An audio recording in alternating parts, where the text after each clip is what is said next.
Chapter 49. After the peach blossoms bloom in spring, they will eventually wither, falling from the branches into the wind and dust, turning into mud and dust, thus never to be seen again. Just like life, cannot keep your youthful smile, beauty and charm. We must part in the end. When the mountain breeze blew, the lake rippled, the beautiful but haggard girl leaned on his chest, waiting for the final farewell. Just like the spring wind was gone, the peach blossoms were about to fade. Just like that, they quietly withered. She slightly turned her head, looking at the faraway Li Ji who had fallen to the ground. Her eyes seemed to have some complicated emotions. Then she retracted her gaze, landing on Lu Chen. Her face became more and more pale, but her expression gradually calmed down, as if she had finally accepted the final outcome. She even forced a laugh in a low voice. No one knew what she was laughing at. Was it Lu Chen, Li Ji, or herself? Hey! Ding Dong's voice was so soft that it was almost indistinct. She said to Lu Chen, have you ever liked me? Lu Chen looked at Ding Ding, thought for a moment, and said, I should have. Ding Dong laughed, although in the middle she violently coughed twice, and said in a low voice, lying again. Why would the person who likes me say that I should or shouldn't? Lu Chen did not say anything, only quietly listening. Ding Dong sighed, weakly leaning on his chest, and then said, I like that person, but it's a pity that I misjudged him. Lu Chen said, don't talk anymore, rest for a while. Ding Dong ignored him, lightly panting for a while, then said, Lu Chen, I'm about to die, can you promise me one thing? Lu Chen looked at her and said, speak. Ding Dong laughed somewhat miserably, then turned her head to look at Li Ji, looking at the man with a face filled with fear. At this moment he was no longer as confident as before, but a trace of gentleness surfaced in her eyes, and then she said in a low voice, I beg you to let him go. Lu Chen stared at Ding Dong. After a moment he said, he caused you to become like this, he looked down on you, he also. Ding Dong shook her head and did not refute anything, only saying one sentence, I still like him. Lu Chen's voice came to an abrupt halt. He didn't say anything else and only silently looked at the woman in his arms. In the end, he softly said, is it worth it? Ding Dong's hand that was grabbing onto his clothes slowly loosened, as if the last of her strength was gradually disappearing. However, she seemed to be much more relaxed, with a gentle smile on her face. It was as if she was at her most beautiful age, and her most gentle dream had finally come true, to have a person she loved to spend the rest of her life with, to be a celestial family, to be free and unfettered. She said to Lu Chen with a smile. With the dazzling blood and soul-stirring beauty of despair between life and death, she said, who cares? Her head slowly drooped, but her gaze was still fixed on Lu Chen, and there was a hint of pleading in her gentleness. Lu Chen took a deep breath and said, I know, I promise you. Ding Dong smiled, as if the last bit of her burden had been lifted. She no longer looked at the two men beside her, and her gaze turned towards the Dragon Lake, looking at the green mountains and clear waters, the lake and the mountains. A breeze blew, and her beautiful hair gently fluttered in the wind, giving off a strange sense of gentleness. What a beautiful lake! Ding Dong said in a low voice and then closed her eyes. On Tea Mountain, by the Dragon Lake. Silence reigned. After an unknown period of time, Lu Chen gently put down Ding Dong's gradually turning cold body, and then stood up, walking towards Li Ji. Li Ji pressed on the wound on his thigh, and somewhat fearfully retreated. He was originally a young master of a rich family, and had never suffered since he was young. Even when his family fell, he still lived a much better life than most mortals. As for entering the Thousand Autumns sect to cultivate, because the time was too short, he did not truly experience the fighting and killing of cultivators. He would kill in a frenzy, but he would also feel pain and fear under the blood. Don't come over, don't forget, you promised Ding Dong that you wouldn't kill me. Li Ji shouted loudly. As he shouted, Lu Chen walked in front of him, looked at him, and then without saying a word, suddenly struck the back of his neck. Li Ji's shout came to an abrupt stop, and his eyes rolled back, his body fell forward, and in an instant he fainted. When Li Ji woke up again, he discovered that the surrounding light had dimmed, and looking at the sky, it was already dusk. There was still a burning pain coming from the back of his head, causing Li Ji to grit his teeth and groan in pain. When he sat up, he immediately discovered that the person he was most afraid of had not left. Lu Chen was still standing by the dragon lake, but at this moment his clothes, other than the blood that was originally stained with Ding Dong's blood, there was also a lot of dirt and dust. In front of Lu Chen, on the land beside the dragon lake, there was already a newly built lone grave. There was no tombstone, no pine, only a new layer of soil, quietly covering the woman who had already been eternally asleep. The grave faced the lake, facing the mountains and the water, like a woman placing her love in this picturesque landscape, smiling but not saying a word. Lu Chen turned around and walked in front of Li Ji with large steps. Li Ji immediately dodged, and for some reason, fear took control of his body. He clearly looked down on this person as a mere mortal, but at this moment he did not have the heart to resist at all, and only shouted, "Don't kill me, don't kill me."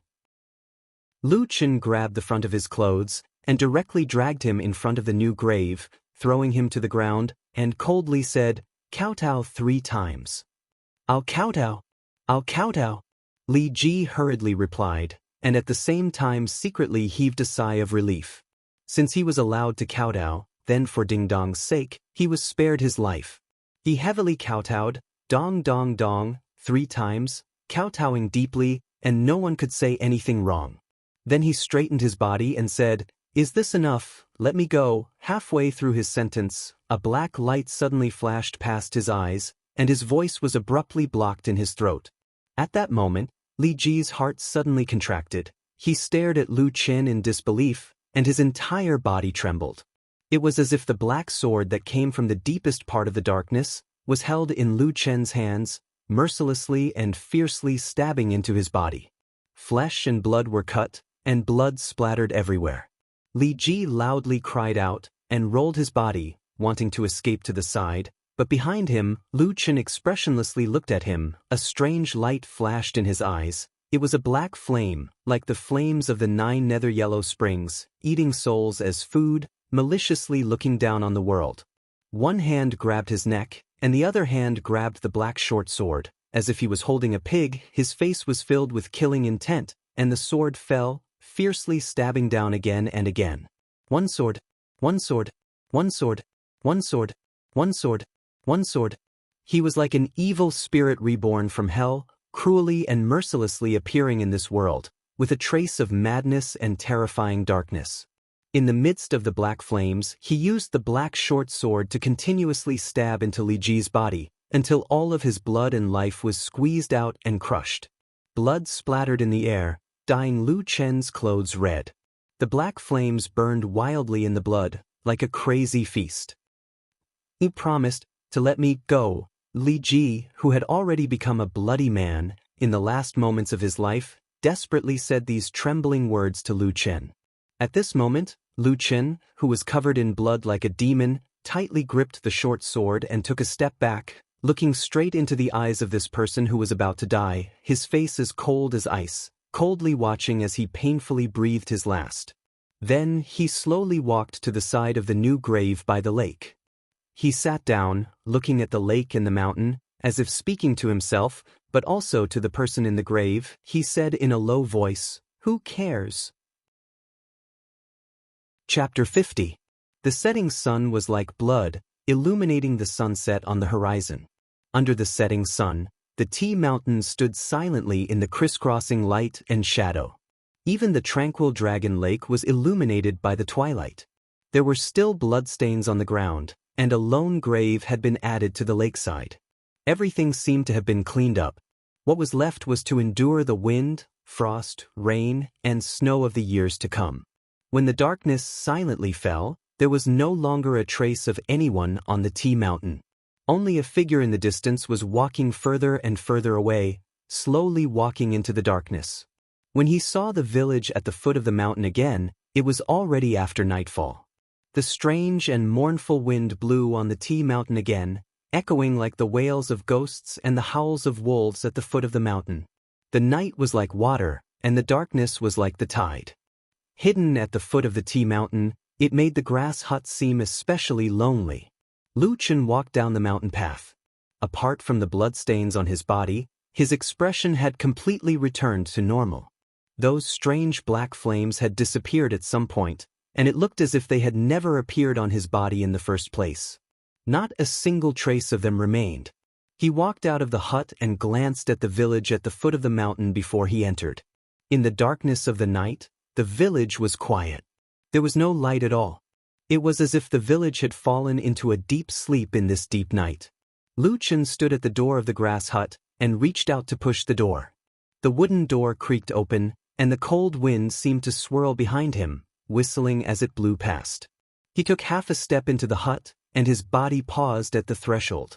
In the darkness, the familiar grass hut was as usual. Everything was in its original place, and everything had the familiar smell. Even the bed in the shadows of the hut looked the same as when he had left it in the morning. Lu Chen stood quietly for a moment, and then he raised his gaze to glance above his head. Silence reigned. Not even a speck of dust floated down, much less withered grass. In the darkness, Lu Chen's pupils suddenly contracted. A mournful gust of cold wind blew past, like the wail of a ghost, with a bone-chilling chill, even though it was a summer night. Standing at the door, Lu Chen seemed to suddenly think of something. He stretched sleepily, shook his neck, and then looked back at the village at the foot of the mountain. He calmly retracted his foot that had just crossed the threshold. Then, he rubbed his stomach as if he was in a hurry to use the toilet. He looked around and then walked into the dark forest at the side. The darkness of the night rose and fell like the tide, filling the surroundings of the grass hut at the foot of the mountain. The forest was gloomy, as if it was coldly watching Lu Chen's lonely figure. The hazy atmosphere spread with the darkness, drifting around the grass hut like a ripple. It was like a ripple of ripples. It flowed silently from all around, gathering towards the grass hut. Lu Chen walked to the edge of the forest and even opened his mouth to yawn.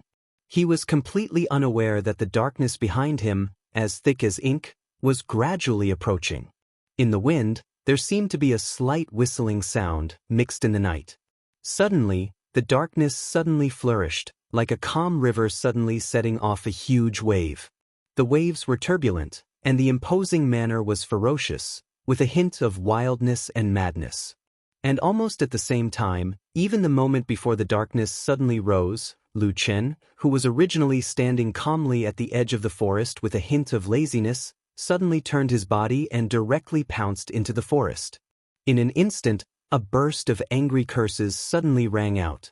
In the originally quiet and empty night, more than a dozen blurry shadows suddenly appeared, pouncing over from all directions. The snow-white light pierced through the deep darkness and refracted a chilling sharpness.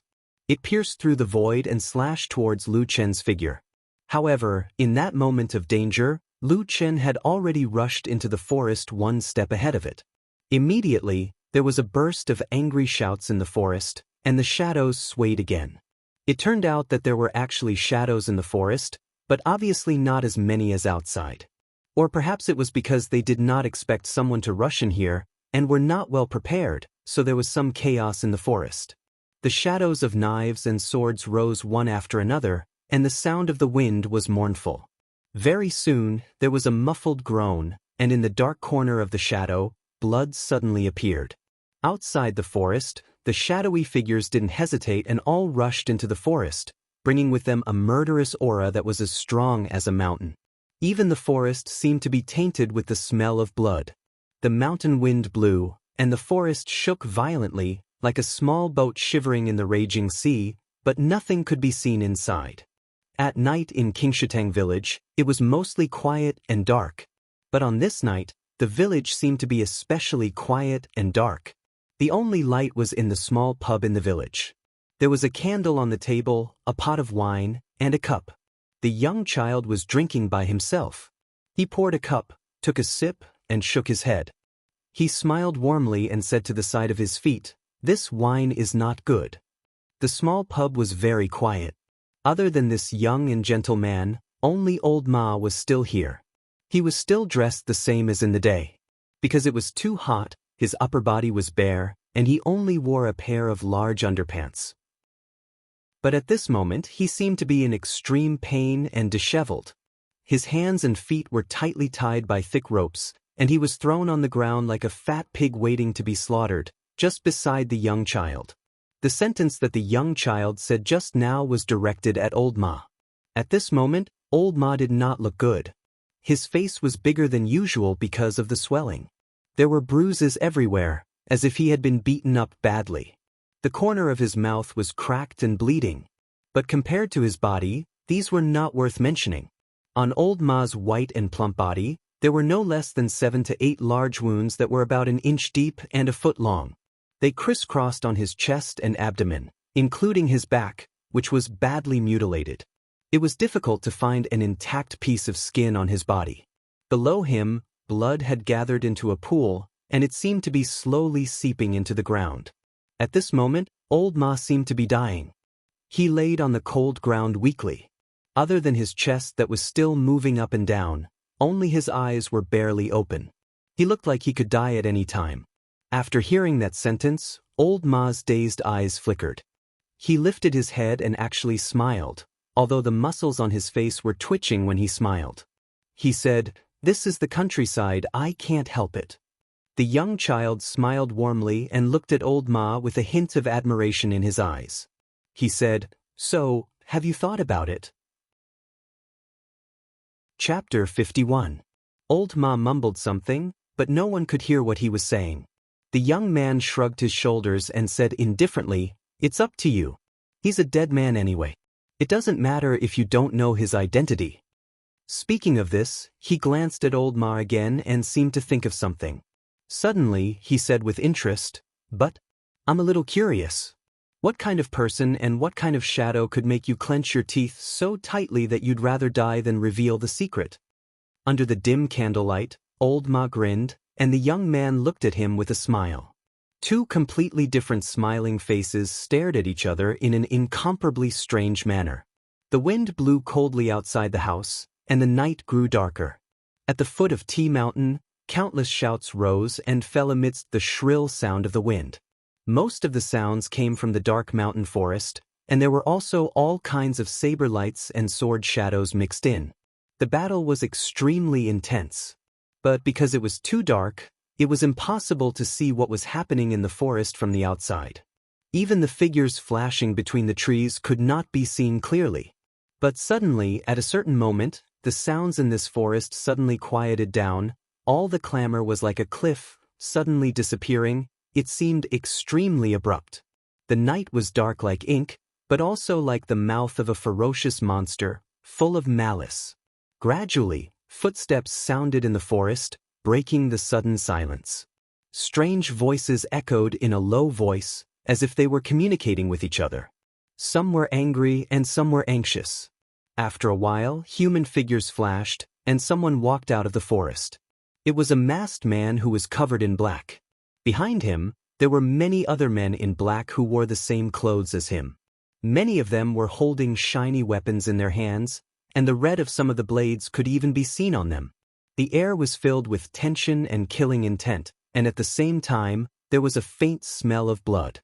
"Where is he?" "I don't know. He suddenly disappeared." "What the hell?" "Search again. This forest has been searched carefully."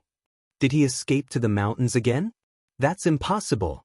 The guards outside didn't see that shadow at all. It looked like the leaders of the black-robed men were standing together, talking quickly and fiercely with each other.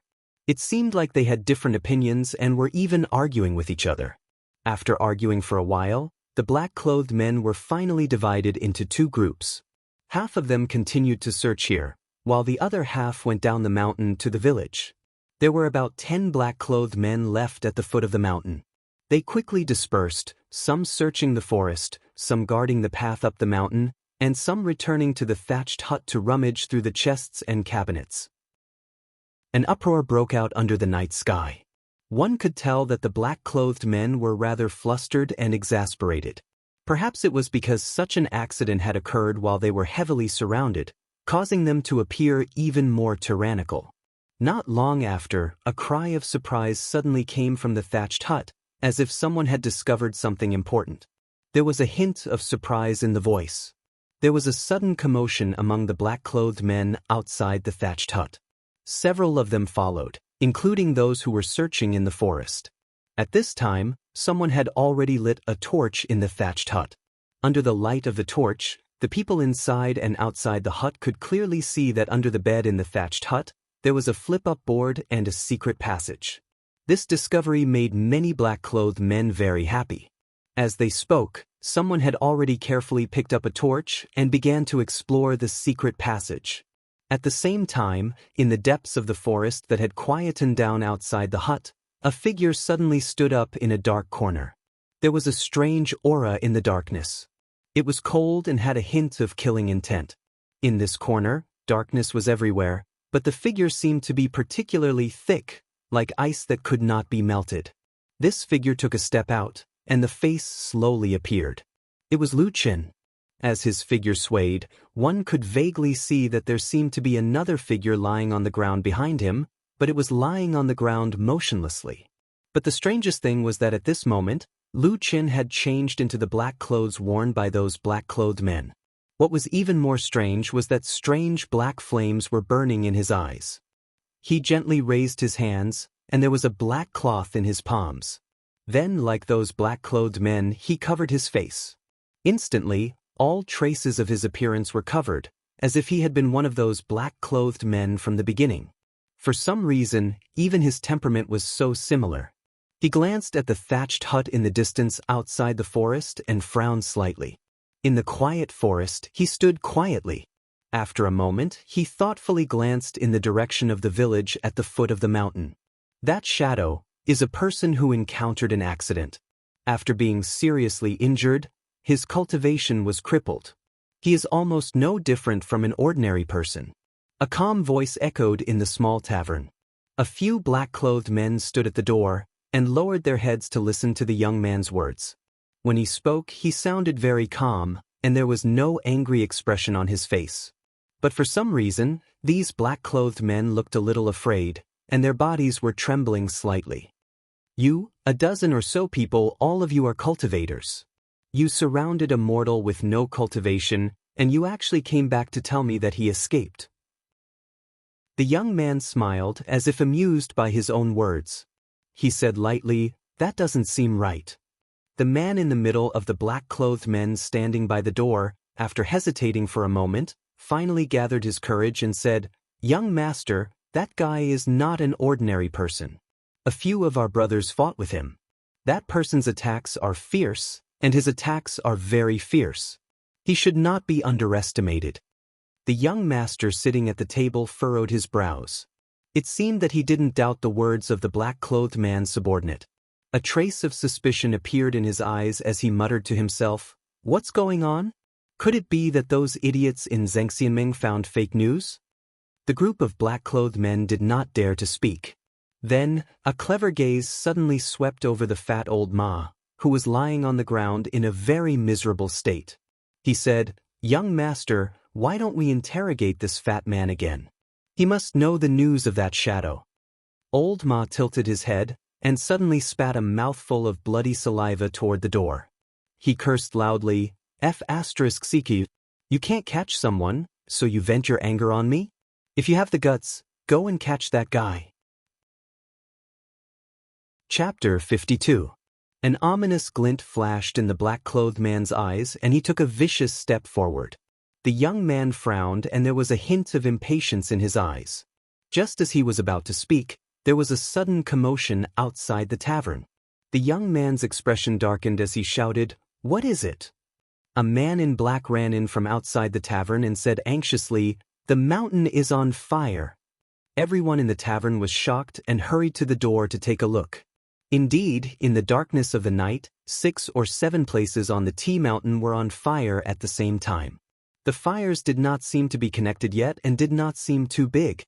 However, the flames were bright and burning fiercely. They rose with the howling of the mountain wind. It was obvious that it would not be long before the mountain was set ablaze. There was a moment of silence among the men in black. Suddenly, someone cursed and someone was about to rush up the mountain but was immediately stopped by the young man. He looked around and his expression turned cold for the first time. His voice also carried a hint of coldness as he said, This place is less than 30 miles from South Pine Mountain. Once the mountain fire gets bigger, the Thousand Autumns Gate will definitely send people over to investigate. When that happens, there will be no time for you to mess around. The men in black were all silent. After a while, the young man laughed coldly and suddenly slapped the folding fan in his hand. He said in a low voice, "Set the house on fire. Kill the fatty in the tavern. Let's go." Very quickly, in the silent night, the light of the fire quickly lit up the surrounding area, surrounding the tavern in the middle. From the effect of the fire, it was obvious that this group of men in black were experts. Who knew how many times they had set the place on fire in the past? What was strange was that although the commotion was so big that night, other than the inside and outside of the tavern, the other places in Qingshitang village were still quiet. There seemed to be no signs of the villagers being alarmed. At the same time, in the small tavern that was gradually engulfed by the raging flames, 2 black-clothed men had already rushed in. They dragged out the dispirited and pitiful old horse and threw it on the empty ground in front of the tavern. The young man walked over with a solemn expression. It seemed that at this time, due to all kinds of accidents, he finally couldn't maintain that indifferent expression. He said solemnly, "Fatty, I respect you as a man, but you have seen the situation now. I will give you one last chance. Tell me the identity of that shadow and where he is now. Otherwise you will—" He gave a look to his side, and the 2 men in black who caught the old horse pulled out their shining blades at the same time. The man on the right moved slightly faster, and directly placed the blade on the fat man's thick neck. The man on the other side was a step slower, and after a moment of hesitation, he put away his blade and took a step back, standing among the crowd. As the cold blade was placed on Old Ma's neck, Old Ma couldn't help but shrink back. His face was pale. It was obvious that he was still nervous. He couldn't help but raise his head to look at the man in black. Perhaps it was an instinctive reaction at the moment of life and death. His body trembled violently. Then he stared at the man in black who was about to kill him. It was as if he wanted to remember the murderer's face and turn into a ghost to take revenge. Unfortunately, this black-clothed man's entire body was wrapped tightly. Even his face was covered by a black cloth, revealing only a pair of eyes. Old Ma glared fiercely at the man in black. The man in black was unmoved. The young man on the other side seemed to have run out of patience. He said coldly, "Have you made up your mind?" He paused for a moment and snorted. He waved his hand and said, "Do it, don't." Suddenly, a scream came. It was Old Ma, the fat man, who suddenly shouted. In an instant, his original iron-blooded and unyielding temperament disappeared. He suddenly changed into a depressed and flattering look. He shouted loudly, "I'll talk." Who? There was a commotion among the men in black, including the young man, who seemed to be caught off guard. He was stunned for a moment and couldn't react for a while. The man in black standing next to the fat Old Ma seemed to be more frightened. He staggered and almost fell. Then he seemed to be very angry. He lifted his foot and kicked the fat man. Ouch! Old Ma rolled on the ground twice. He looked like a lump of fat meat. He grimaced for a moment. The young man on the other side came to his senses. He hurriedly stopped the man in black who seemed to want to beat the fat man. He walked quickly to the side of Old Ma and said seriously, "Ma Shaun." As soon as he said that, even he himself frowned. He felt that the name was too different from the fat man in front of him. However, according to the secret report from Zheng Xianmeng and Fuyunji, this person did have this name. But at this moment he couldn't care so much. He took a deep breath and said, "Ma Shaun, listen. My name is Shang Fei. I'm the Deputy Lord of the West Altar of the Three Realms Divine Sect. As long as you tell me the truth, I guarantee that you won't have to worry about Fuyunji for the rest of your life." "Masha," the fat Old Ma nodded and said, Thank you. You must save me." Shang Fei nodded. There was some anticipation and nervousness in his eyes. He said, "Tell me quickly. Who is the shadow hiding here?" There was silence, and all the men in black subconsciously held their breaths as they listened. The night breeze blew past, and only the crackling sound of the fire burning on the tavern's roof could be heard. In an even more distant place, in the depths of the thick darkness, a faint and indistinct sound could be heard, as if someone's water buffalo had finally been startled, letting out a mooing sound. Old Ma gritted his teeth. It seemed that he had gone through the last struggle in his heart. He even looked back at the man in black who was holding the knife. It seemed that he was very afraid of the knife. After a moment, he said, "I don't know the original name of the shadow. But when I picked him up, his name was Lu Qin. He is 28 years old this year and has a medium build." Shang Fei raised his eyebrows and nodded slightly. Obviously, he seemed to know the basic information of the shadow. It also proved that the fat man in front of him had indeed told him everything. He said, "Well said. What else?" The fat man hesitated for a moment. The man in black standing next to him seemed to despise this fickle villain very much. With a low shout, he placed the knife on Old Ma's neck and shouted, "Speak quickly." Chapter 53. Old Ma shrank back and looked frightened. He stammered, I'll tell you. I heard that Lu Qin came from the chopping wood pavilion. He was talented, but arrogant and conceited since he was a child. What's more, it was said that he was very lustful. He fell in love with the only daughter of the chopping wood pavilion's master during his cultivation, and then they became lovers. Later, when the matter was exposed, the chopping wood pavilion's master was furious and wanted to kill him. This scum went all the way. He even falsely accused the chopping wood pavilion to Zhengxianmeng of colluding with the devil cult. No, the divine cult, which attracted the masters of the Heavenly Law Hall of the Immortal allies to fight with him. In the intense battle, this person was heavily injured and his cultivation was crippled. But because some important people in the Celestial Alliance wanted to save face, they protected him. After that, he was transferred to the Floating Cloud Agency and became a lazy shadow that was just waiting to die.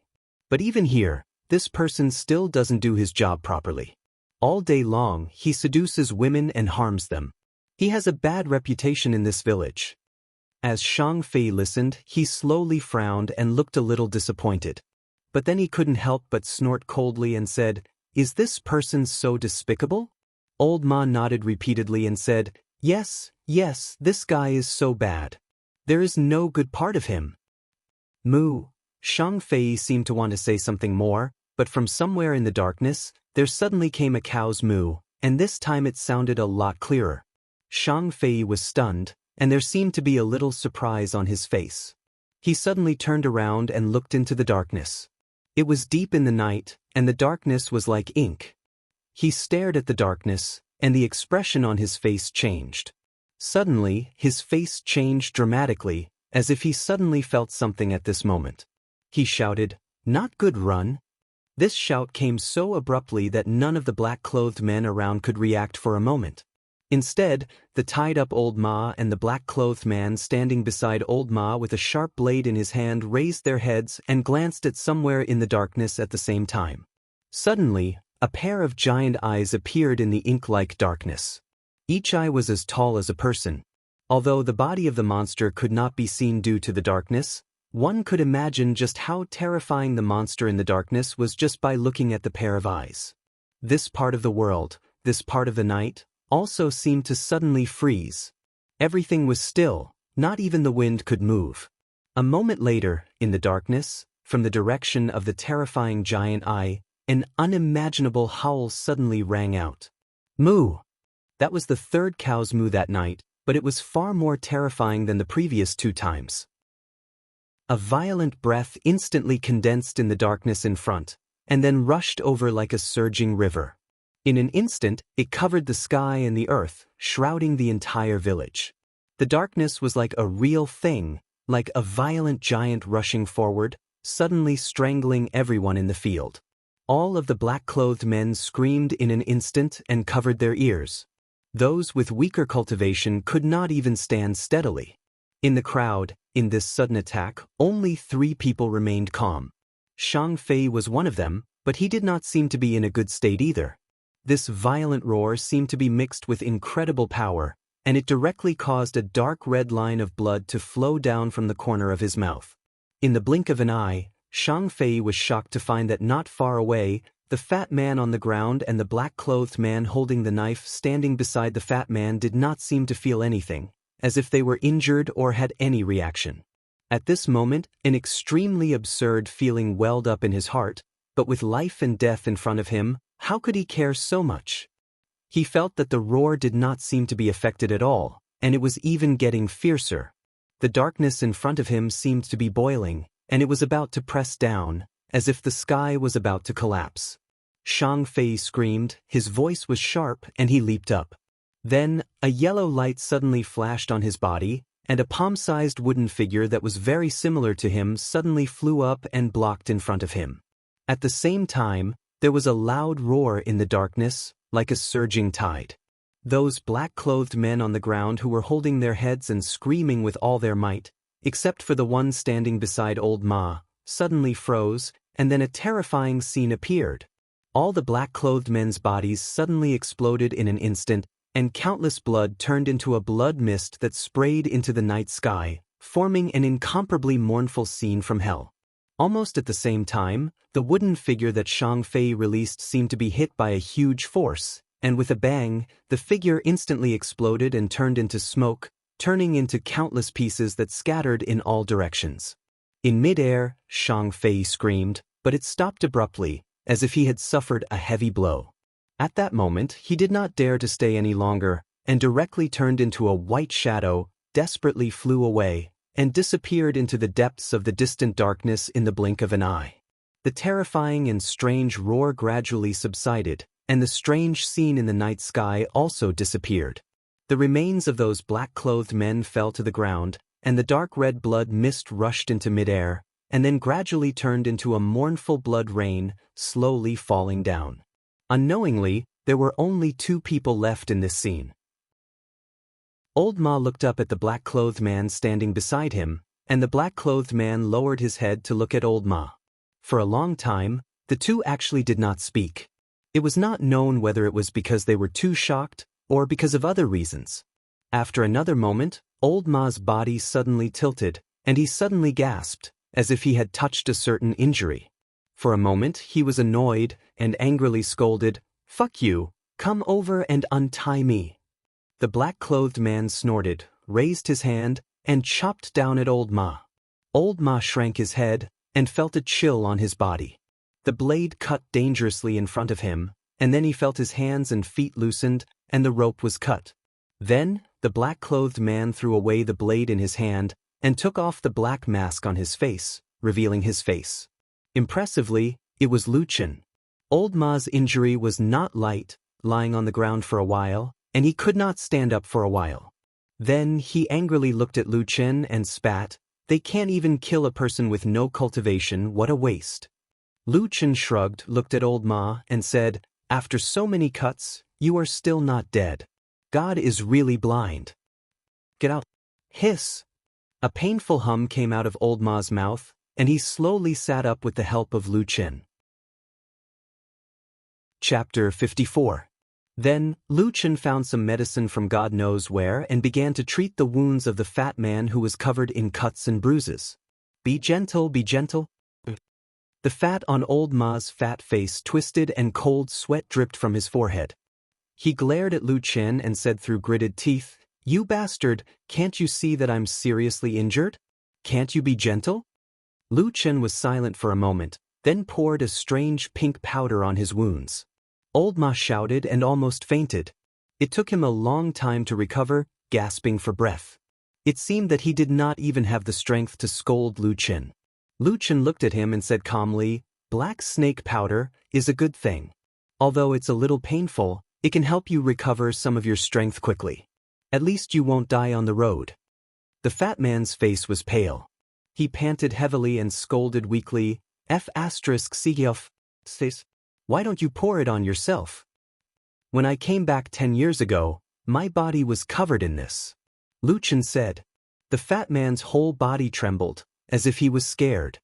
He looked at Lu Chen in a daze and said in surprise, "Really?" Lu Chen did not answer him, only silently bandaging his wounds. It seemed that the fat man, Old Ma, was shocked by the careless and flat words. After that, the fat man, Old Ma, did not say any more nonsense. When the two of them were bandaging their wounds in the fire and among the corpses around them, suddenly there was a sound of footsteps coming from the front. The two of them looked up and only saw a black shadow slowly walking out from the depths of the darkness. With the help of the fire, the two of them saw that it was actually a cow coming out. An oxen. This oxen looked a little strange. Not only was it very tall, but it also had a pair of horns on its head that were as lustrous as jade. It looked unusually warm, which was quite a rare sight. Oxen walked all the way to Old Ma and Lu Chen, glanced at them, and there seemed to be some disdain in its eyes. Then it mooed. Lu Chen and Old Ma looked at each other. After a while, Lu Chen snorted and said, "This cow is so ugly." The green ox turned its head around. On its huge head, its eyes that were as big as copper bells glared at Lu Chen. Its aura was extremely ferocious, and it looked a little annoyed. Lu Chen ignored it. Instead, he helped Old Ma up from the ground and helped him step by step to the side of the oxen. Oxen seemed a little unhappy. Its head shook twice, but it did not avoid it. It still stood in the same place, but its eyes were looking at Lu Chen more and more unfriendly. Lu Chen supported Old Ma's body, and then put the fat man on the back of the oxen like a sack. Then he found a rope on the ground and tied it around Old Ma's body, firmly fixing him on the back of the cow. During the process, Old Ma did not say a word. It was not until Lu Chen was done and took a step back that his fat face showed some worry. He sighed and said, "What are you going to do?" Lu Chen said lightly, "Don't be a busybody." Old Ma shook his head and said in a low voice, "Don't be like this. I'll go back and beg him for you." Lu Chen snorted and said, "He didn't come himself, and only asked this stupid cow to come out. Can't you see the meaning of this?" Old Ma smiled bitterly and said, "He has his own difficulties. It's not like you don't know. Besides, even if he really comes, there are so many eyes on him. He might not save you, but harm you." Lu Chen waved his hand and said indifferently, "Don't talk nonsense. Anyway, I'll wander around by myself. You don't need to worry about me in the future. Otherwise, who knows when he might die in the hands of his own people." Old Ma was speechless. Lu Chen turned around and walked away. He had only taken a few steps when he looked at the oxen again. Oxen also stared at him. The man and the cow looked at each other.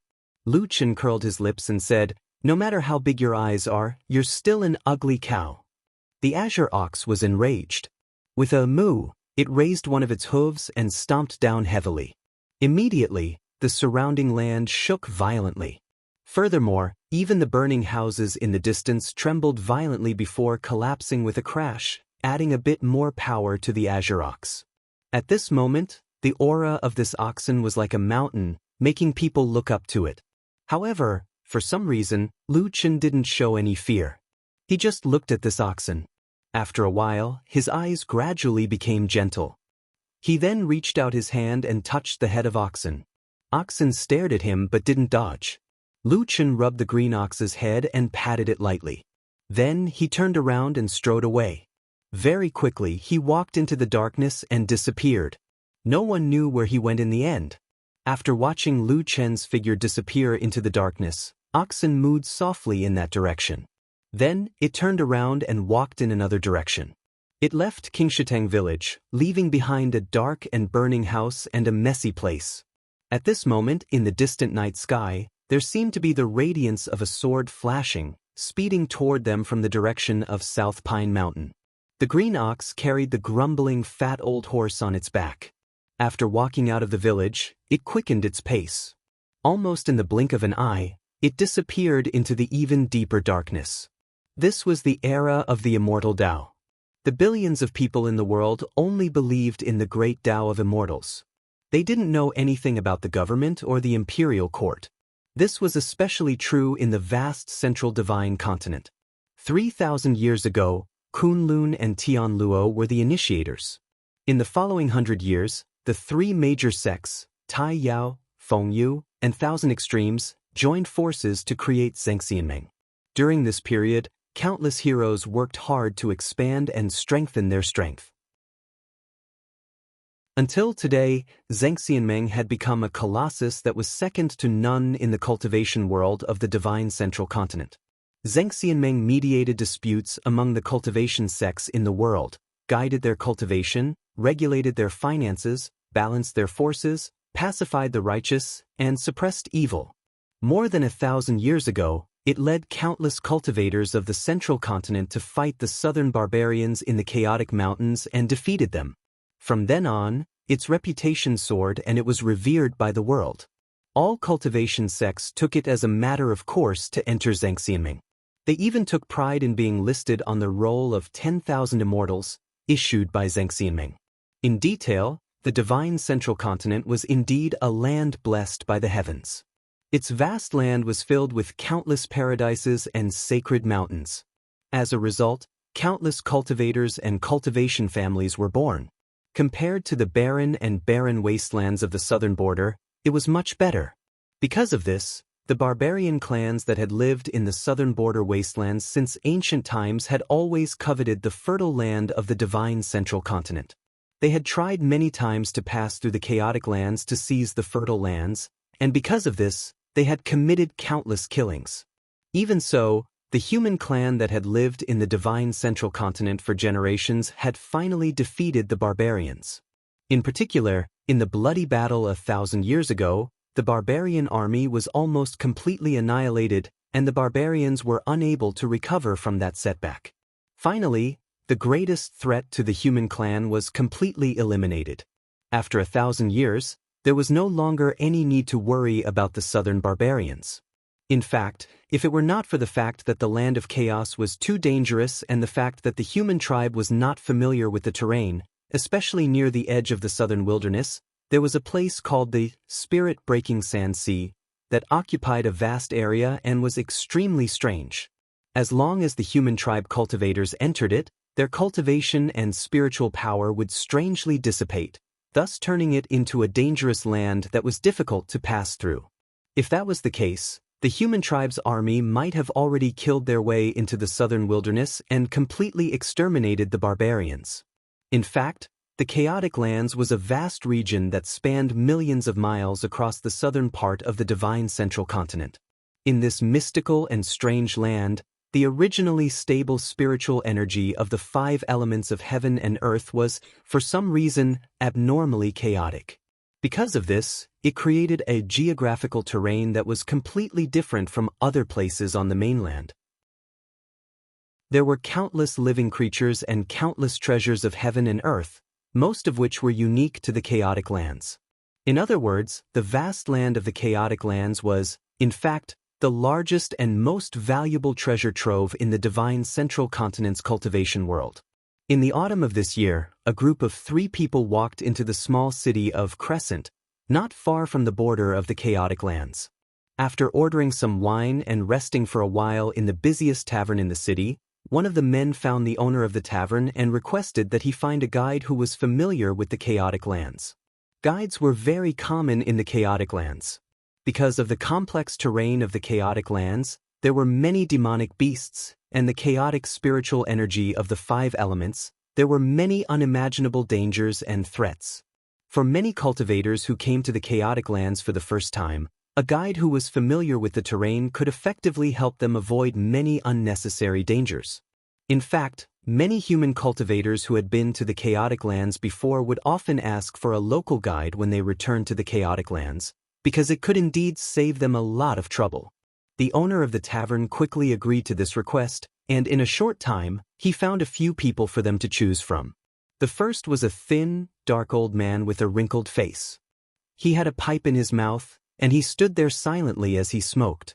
The second was a burly middle-aged man with a stocky build. Even his voice sounded very majestic, and he looked like a small mountain of flesh. The third person seemed to be a young man in his 20s. His appearance was ordinary, and he had a calm expression. He stood there with a faint and gentle smile on his face as he introduced himself. "My name is Lu Qin, Lu as in land, and Qin as in dust." Chapter 55. There were 3 guides, but the group of 2 men and 1 woman clearly did not need so many. Hence, they borrowed a quiet room from the owner of the tavern and chatted with the 3 guides for a while. The dark, skinny old man went in for a while and came out. He squatted by the side and smoked his pipe. He did not say that he wanted to leave, nor did he look happy. It seemed like he was waiting for some result. The burly man went in and came out after a while.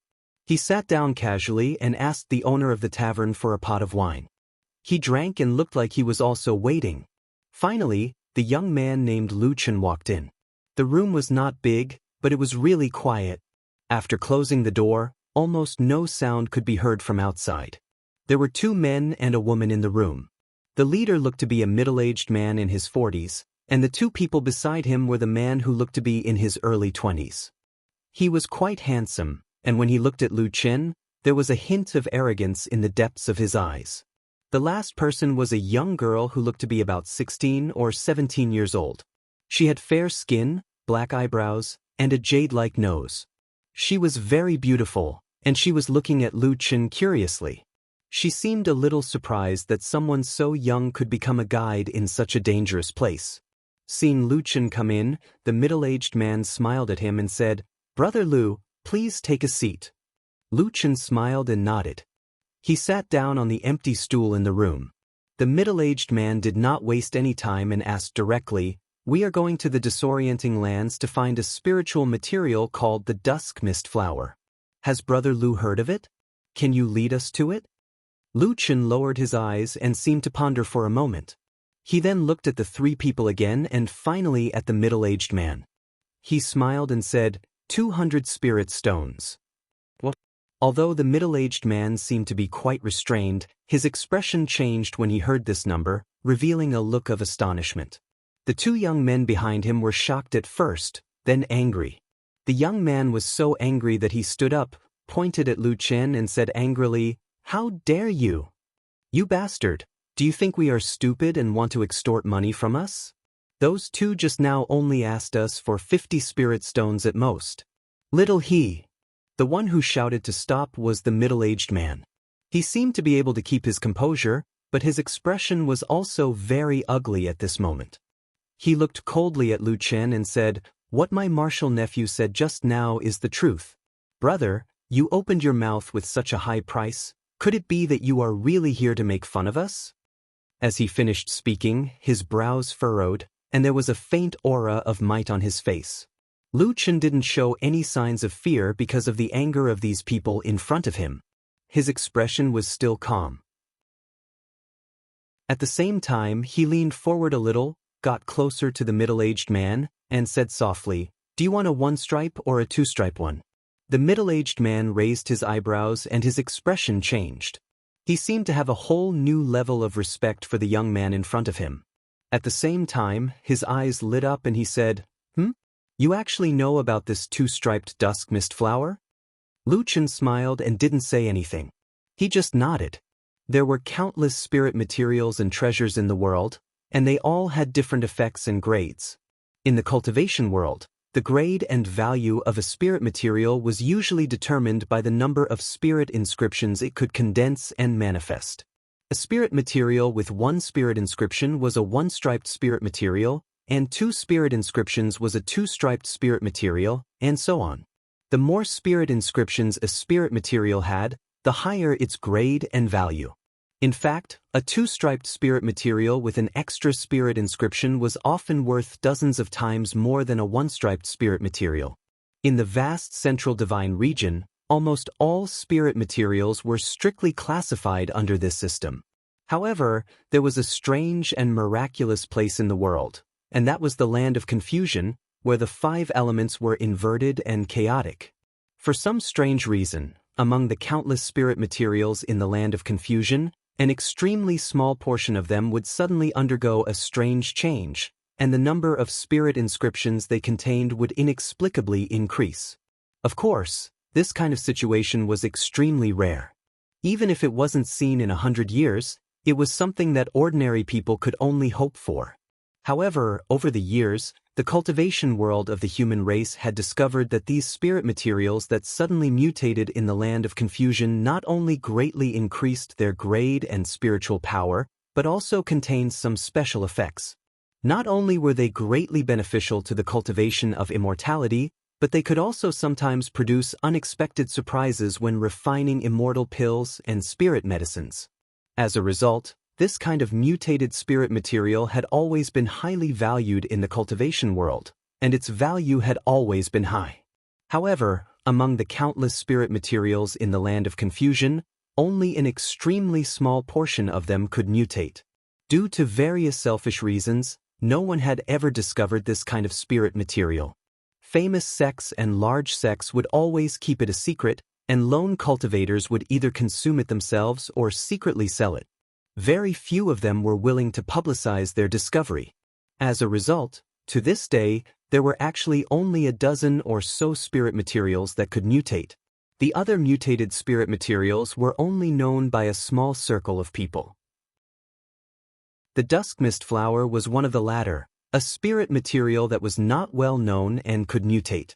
Yes, I know, replied Lu Chen as if he was talking about something that couldn't be more ordinary. The three people sitting in front of him looked at each other with different expressions. The young and beautiful girl looked excited and surprised, while the man called Xiao He frowned. When he looked at Lu Chen, there was a hint of wariness in his eyes, as if he didn't completely trust him. The middle-aged man, who was the leader, pondered for a moment, then said to Lu Chen, "Brother Lu is very knowledgeable and admirable. To tell you the truth, it would be best if the three of you could find a mutated two-striped dusk mist flower. However, this kind of thing can only be found by luck. We can only ask a guide to bring us to the land of confusion to find where the dusk mist flower grows, and then we can try our luck one by one. Brother Lu, although you are very knowledgeable, if you want to pay 4 or 5 times more than the other two just because of this, then we really can't. What if I promise to bring you to the two-striped dusk mist flower?" asked Lu Chen. "What, you can really find it?" This time, it was the pretty girl who blurted out. Seeing the joy on her face, she couldn't help but stand up. Lu Chen smiled at her, then said to the middle-aged man, "In the market, a mutated spirit material is worth at least 1 grade higher than a spirit material. In other words, a 2-striped dusk mist flower is equivalent to a 3-striped dusk mist flower, and its rarity is much higher. So, 200 spirit stones isn't that high, is it?" The middle-aged man was silent, but Xiao He, who was behind him, snorted and said, "You're right, but how can you guarantee that you can find such a rare 2-striped dusk mist flower?" Lu Chen shrugged and didn't argue with Xiao He. He only raised 2 fingers to the middle-aged man and said, 200 spirit stones. Right. Then, as if remembering something, he added, "I only care about bringing you to find this thing. As for how to pick it, store it, or if we encounter demonic beasts or poisonous creatures along the way, or if other cultivators try to rob us of it, I don't care." Chapter 56. After stating his conditions, Lu Chen left the room and waited in the tavern like the 2 people in front of him. After discussing behind closed doors for a while, the 3 of them walked out of the small house. The middle-aged man in the lead walked directly in front of Lu Chen and said, "Pay half first, and then pay the other half after we find the item." Lu Chen raised his head, smiled at him, and nodded. Coming out from the south gate of the Crescent City, they walked along the road that could barely be considered flat but was overgrown with weeds. They could see many pedestrians on the road, as well as the 2 mountain peaks in front of them that looked like screens. The road extended forward, and it seemed to lead to the foot of the mountain. Lu Chen and the 3 employers that had already been introduced to each other were walking on the road. The middle-aged man in the lead was called Han Nanzu, the young man was called He Gang, and the last beautiful woman was surnamed Yi, with a single name, Exit. However, their self-introductions were limited to this. They did not mention a single word about their background, and it was hard to say whether these names were real or fake. However, Lu Chen didn't mind this at all. In a place like the disorientated land where good and bad people mixed together and danger lurked in every corner, everyone had to be cautious.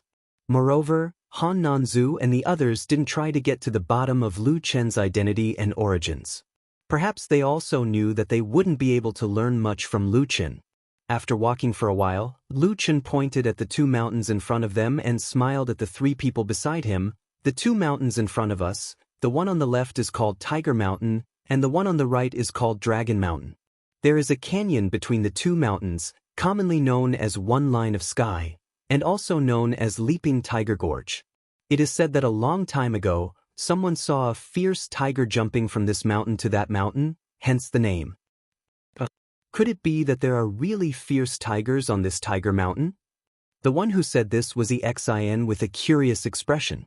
Lu Chen smiled without saying a word, but Jianghu snorted and said, "Junior sister, these are just wild rumors, how can you take them seriously?" Xin's face turned red, and she made an "oh" sound, looking a little embarrassed. Lu Chen pretended that he didn't see anything as he smiled and said, "Once we pass through the Leaping Tiger Gorge, we will be considered to have entered the land of chaos. Although there won't be much danger in the beginning, the deeper we go, the more chaotic the 5 elemental spiritual energy will be. The various demonic beasts will also become more ferocious and powerful, so everyone should be careful." Han Nanzu nodded slightly, but before he could speak, Jianghu calmly said, "It's just the outer regions of the chaotic lands. If there are any dangers, we will naturally deal with them. Since your cultivation is low, don't drag the 3 of us down." "Senior brother," Xin called out to Jianghu, as if she felt that his words were a little unpleasant. Han Nanzu, who was walking in front, also frowned slightly. Lu Chen didn't seem to be angry, but instead smiled and said, "Brother, he is right. In terms of cultivation, I can't compare to the 3 of you. I barely have the ability to protect my life. If I encounter any danger in the future, I will try my best to hide and not cause trouble for the 3 of you. However, if we encounter any danger that is difficult to deal with, we can only ask for Brother He's help when the time comes." Hearing Lu Chen's humble words, Jianghu's expression immediately eased up and he said with a slightly proud expression, "Of course, we still need to rely on you to find the 2-striped dusk fog flower." Lu Chen laughed and cupped his hands, "Then I will thank Brother He in advance." Jianghu smiled and didn't reply, only walking forward with his hands clasped behind his back. At the side, Han Nanzu saw this scene and frowned. He seemed to want to say something, but in the end, he shook his head and remained silent. The 4 of them walked for about half an hour and finally arrived in front of the Leaping Tiger Gorge that Lu Chen had mentioned. Standing at the foot of the Green Mountain, they suddenly felt that the surrounding trees were dense and the temperature seemed to have dropped significantly. A gorge passed through 2 mountains with only one winding mountain path winding around the gorge. The widest part of the path seemed to be only 6 or 7 feet wide. At this moment, the Leaping Tiger Gorge wasn't empty. Although it wasn't as lively as the Crescent City, there were still some people coming and going. From their appearance and clothing, they seemed to be cultivators. However, apart from those who were traveling with them, when they passed by or approached someone else, those cultivators' eyes would reveal a very obvious vigilance. Needless to say, the cultivators walking in the Leaping Tiger Gorge were those who planned to explore the disorienting lands, or those who had already explored and returned. Under Lu Chen's lead, Han Nanzu and the others also entered the Leaping Tiger Gorge. Once they entered the gorge, they saw that the surrounding scenery had changed once again. On both sides of the gorge, there were towering rocks, old trees, and ancient vines everywhere. From time to time, there would be grotesquely shaped rocks jutting out of the gorge.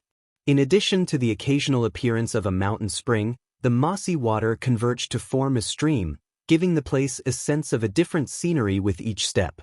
As for Xin, it seemed like this was the first time she had come to the disorienting lands. She looked at the scenery in front of her with admiration, occasionally exclaiming in surprise when she saw 1 or 2 unique sceneries. She seemed to still have a childlike innocence, making the journey a bit more lively. The Leaping Tiger Gorge was rugged and narrow, but the entire journey was uneventful. An hour later, they arrived at the entrance of the gorge.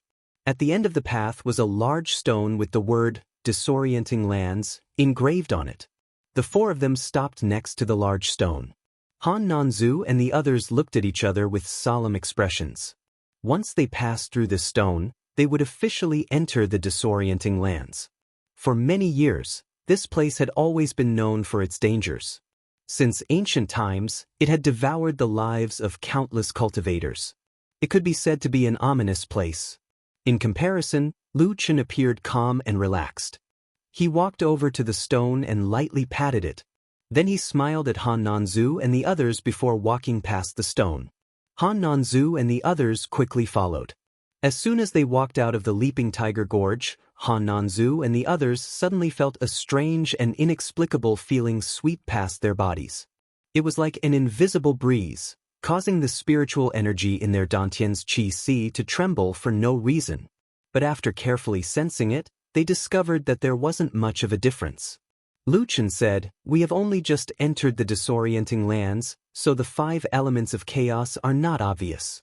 At the very least, within 1,000 miles of the disorienting lands, there is no effect on the cultivation of human cultivators. There is no need to panic." Han Nanzu nodded with a calm expression. It seemed that he had some experience in the disorienting lands. He said, "Many thanks for Brother Lu's reminder. What do we plan to do next?" Lu Chen said, "The dusk mist flower that you are looking for can be found in the Black Armor Mountain about 150 miles to the southwest. However, the road is difficult to traverse and there should be some obstacles along the way. It will take about a day or 2 to get there." Han Nanzu nodded. "Since that is the case, then we should hurry." Lu Chen agreed with a smile and led the way forward. At the same time, he raised his head to look at the sky.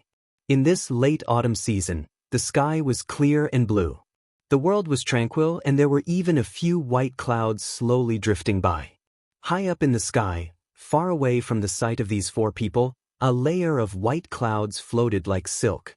A few rays of sword light suddenly shot out from the layer of clouds, streaked across the horizon, and flew towards the depths of the land of chaos.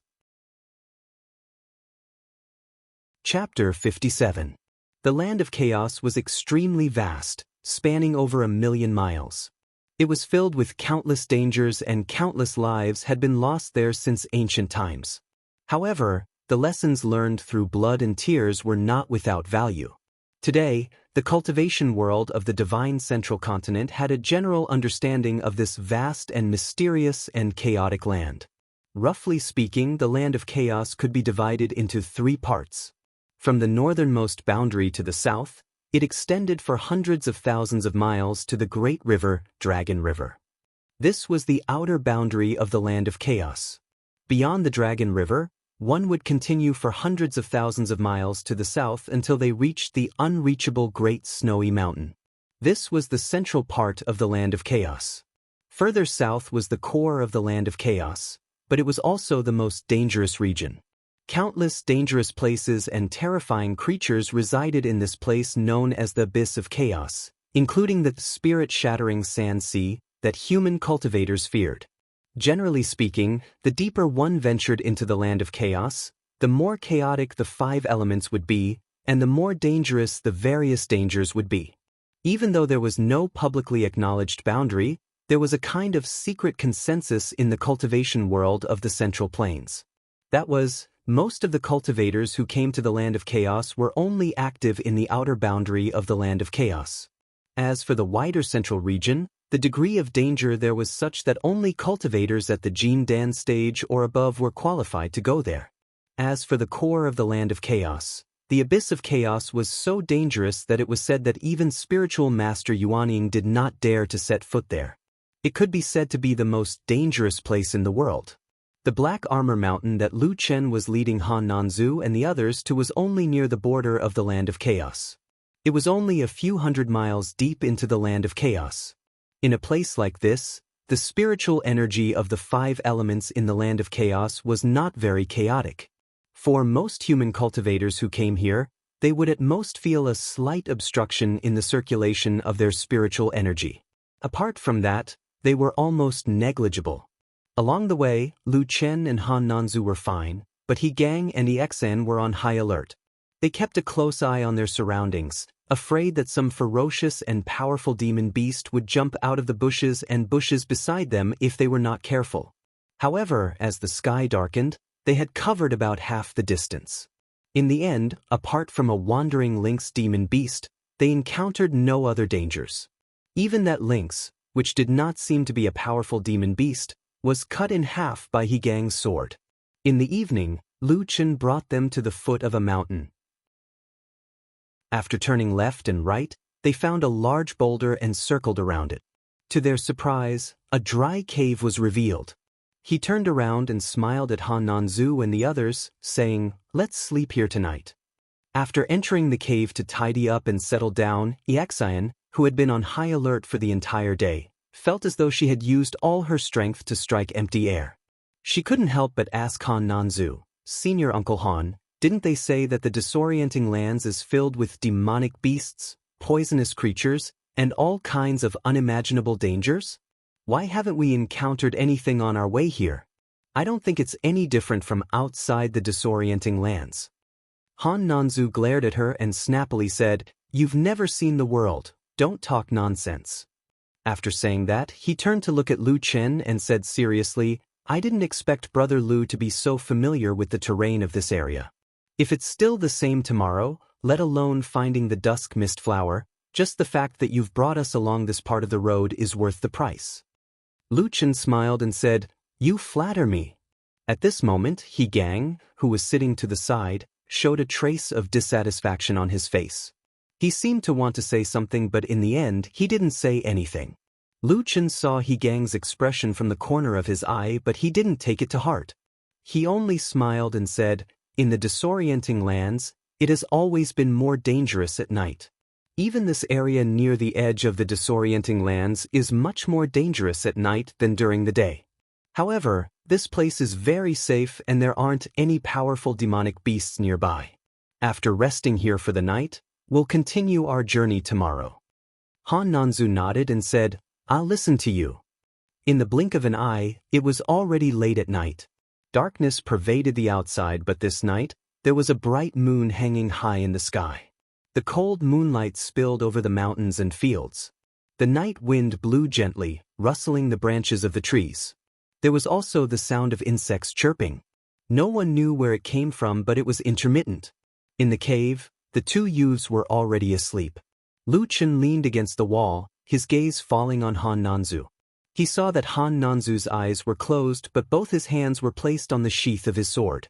It seemed that if there was even the slightest sound, he would immediately wake up and draw his sword to meet the enemy. Lu Chen glanced at the sheathed sword and then closed his eyes as well. At this moment, the chirping of the insects outside the cave suddenly quieted down. A gust of cold night wind blew past, bringing with it a slight chill. Lu Chen slowly opened his eyes. In order to avoid attracting demonic beasts, there was no fire in the cave, so most of the place was dark. However, in the shadows, Lu Chen's eyes seemed especially bright.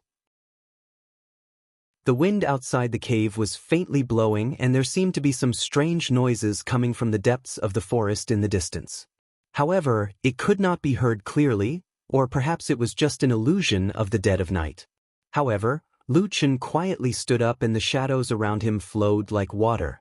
Almost in an instant, they blended into one with him, and even his shadow disappeared, becoming a part of the darkness. He followed the shadows and walked out of the cave without a sound. In the cave, Han Nanzu was still sleeping with his eyes closed. He Gang and Exen were completely unaware. The moonlight was cold, and after being blocked by the nearby trees, a beam of light fell on the side of the cave. Lu Chen stood at the entrance of the cave for a moment. His gaze was calm as he slowly looked around. Finally, his gaze fell on the southwest direction. There was a forest over there.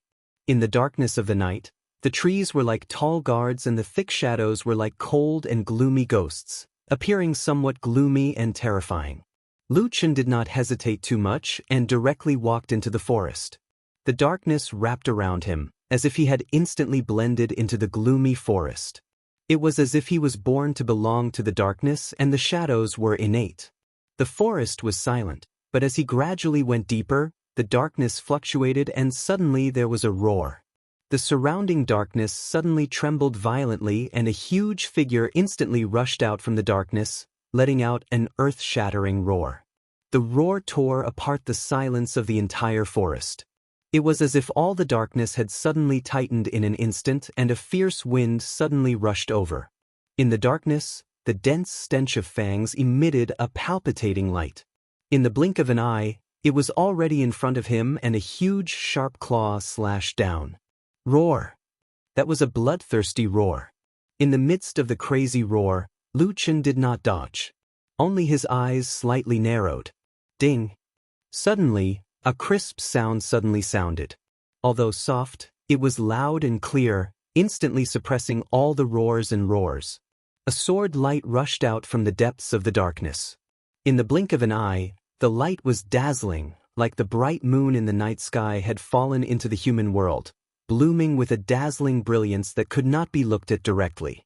The sword light was like water, its momentum like a flood, piercing the darkness and cutting open the shadows.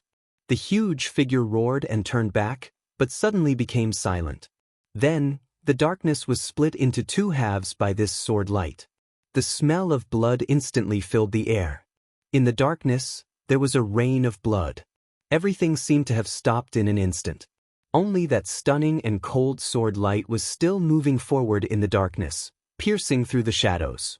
In the blink of an eye, it had already arrived in front of Lu Chen. It was unstoppable and did not seem to stop. Chapter 58. Lu Chen took a step back, looking as if he had been frightened. His face was tense, and he had one hand in front of his chest while the other hung by his side. Then he quietly reached behind him in the shadows, as if he had grabbed something in the dark. At that moment, the sword light was like a bright moon, its splendor illuminating the entire forest. The wind howled like a surging torrent, but in the next moment, the sword blade in the light suddenly stopped inches in front of Lu Chen. The sword light that filled the sky sprinkled down like a shower of stars, gradually converging, and finally quietly converging into the long sword that was as bright as autumn water. Darkness swarmed over, drowning the figure opposite him in the same shadow. It was vaguely a woman. Her face could not be seen clearly. The only light in the dark forest was the sword in her hand. The wind rose again in the forest, faintly blowing past. The pattering from the sky was dark red blood. A drop of blood landed on the tip of the sword, gently trembling, with a soul-stirring and strange beauty. Lu Chen felt a chill between his brows, as if an invisible sword had already stabbed down in that instant. That sword stopped in front of him, silently in the darkness. "Why didn't you dodge?"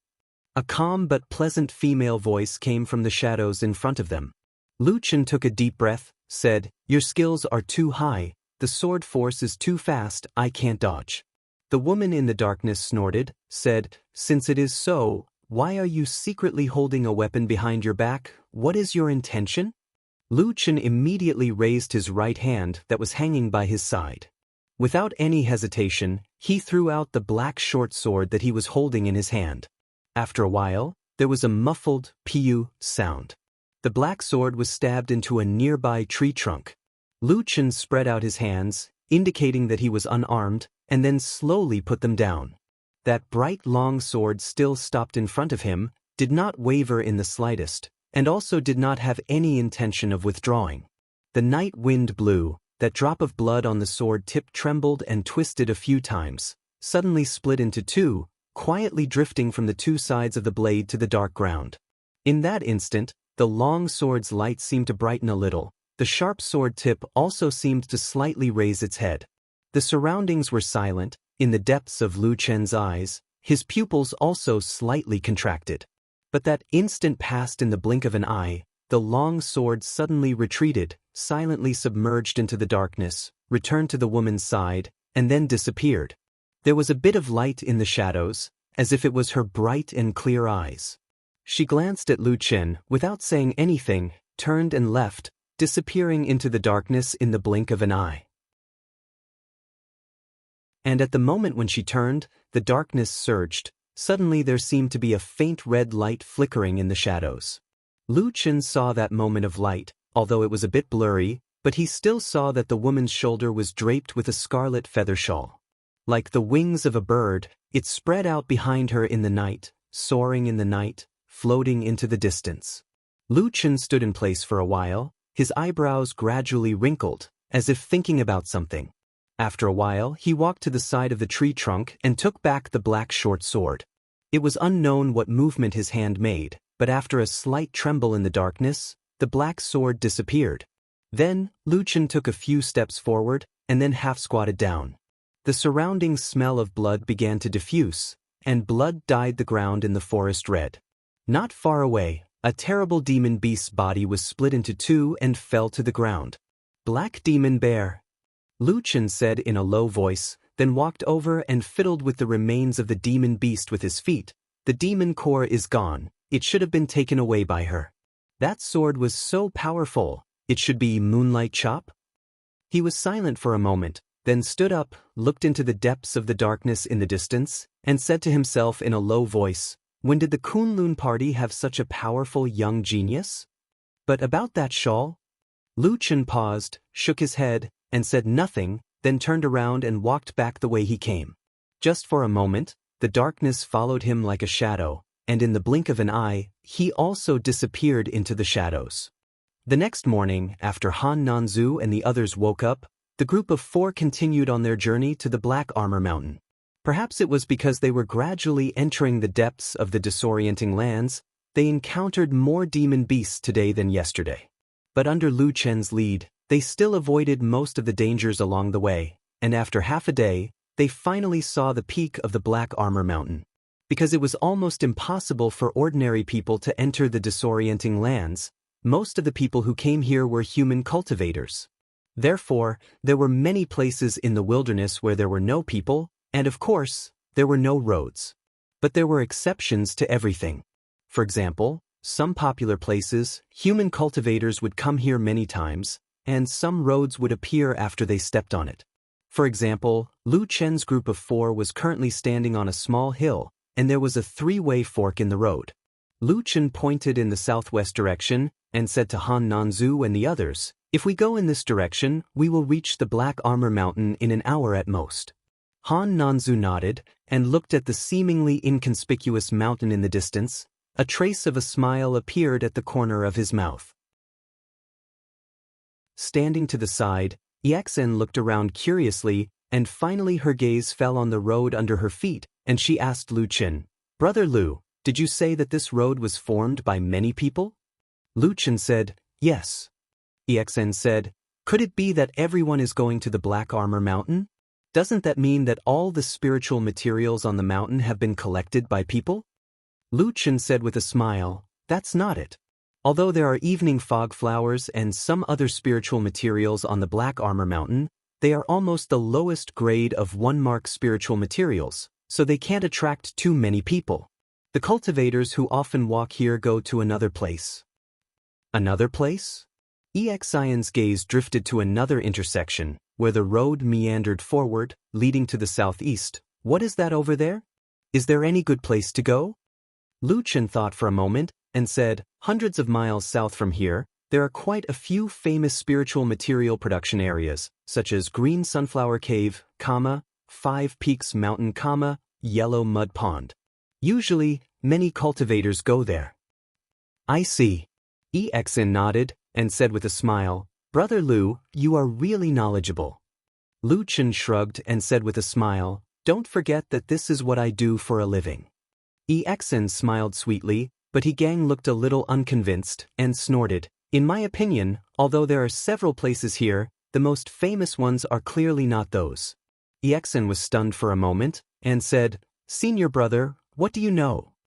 Gang said with an arrogant face, "Before coming here, I have done my homework. 800 miles south from here is the battlefield of the righteous and demonic path 10 years ago, which is also the location of the famous Barren Valley. That is the place that countless cultivators want to go to the most. Brother Lu, am I right?" Gang squinted at Lu Chen. Lu Chen was silent for a moment and then said with a calm face, "Yes." Chapter 59. Exion's eyes lit up and her face revealed a pleasantly surprised expression. She said, "So the desolate valley is over there? I heard that 10 years ago, the evil cult set up some kind of sinister formation there in an attempt to absorb the blood, flesh and soul of thousands of living beings. As a result, our Zhengxianmeng sent an army to break through the formation, causing the evil cult to suffer a great loss of vitality. Until now, they have not been able to recover." Lu Chen was startled. He looked at Exin with a trace of astonishment on his face. He said, set up a formation to absorb the blood and essence of living beings? Where did you hear this? EXN was about to answer, but He Gang sneered and said, Junior sister, don't listen to hearsay. In that battle, it was clearly the evil cult's evil people who secretly gathered in the desolate valley and set up the 18 Hell Prison formation. They intended to summon the Yellow Springs evil spirit army to harm the human world. It has nothing to do with living beings or blood. EXN frowned and showed an unconvinced expression. She said, no. I clearly heard Master talking about this. He said so. As she said this, she turned her head to look at Lu Chen and said, Brother Lu, what do you think? Have you ever heard of what the evil cult did in the desolate valley before? Lu Chen was silent for a moment. He revealed a bitter smile and shook his head. I also don't know. He Gang wanted to say something, but he saw Han Nanzu, who was walking in front, glared at the two of them and said, What are you talking about? Let's go quickly. He Gang and EXN seemed to have a lot of respect for this martial uncle. Hearing this, they did not dare to say anything more. The group of 4 continued to walk towards the Black Armor Mountain in the southwest. As for the fork leading to another direction, no one passed by. It was as quiet as before among the weeds.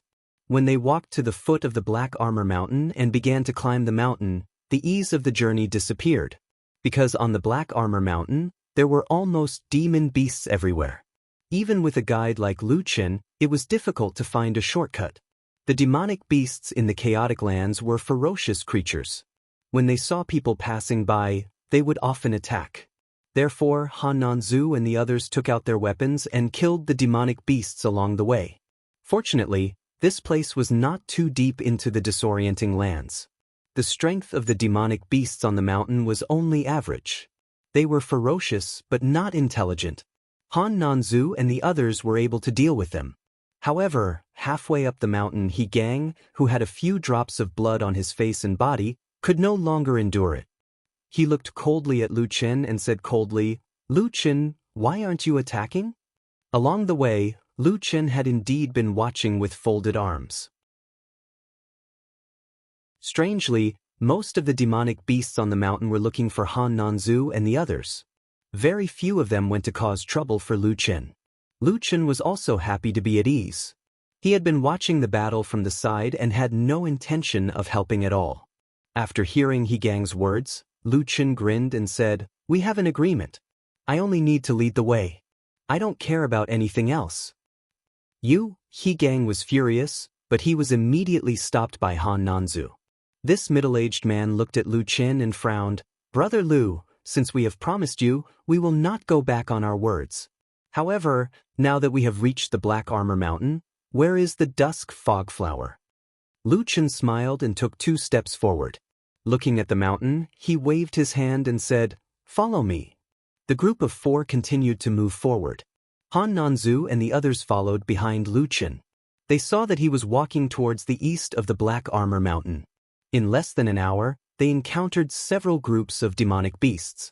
The others were fine, but when they walked to the side of a mountain stream, they encountered a group of black jackals, which was a bit troublesome.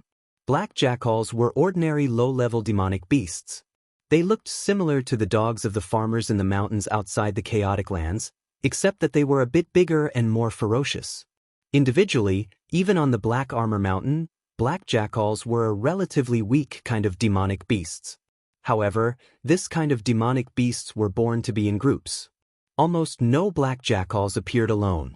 At the same time, this kind of demonic beasts was relatively smarter than other demonic beasts. When they encountered prey, they would swarm together, which was not easy to deal with. On the mountain road beside the mountain stream, Lu Chen and the others encountered such a group of black jackals. There were about 7 or 8 of them. In fact, it was not a big group, but even so, these black jackals showed He Gang and EXN what was called cunning. The group of demonic beasts surrounded them from all sides. They even used the strategy of making a sound in the east and attacking in the west. Then they quickly judged that EXN and He Gang were the 2 weakest among them. Suddenly, they attacked together, catching the 2 young people off guard. Especially EXN, because she had not been in the Jianghu, when she saw the ferocious and abnormal demonic beasts pouncing on her, She turned pale and could only use 50% of her power. Fortunately, there was Han Nanzu, who had profound cultivation and rich experience on this side.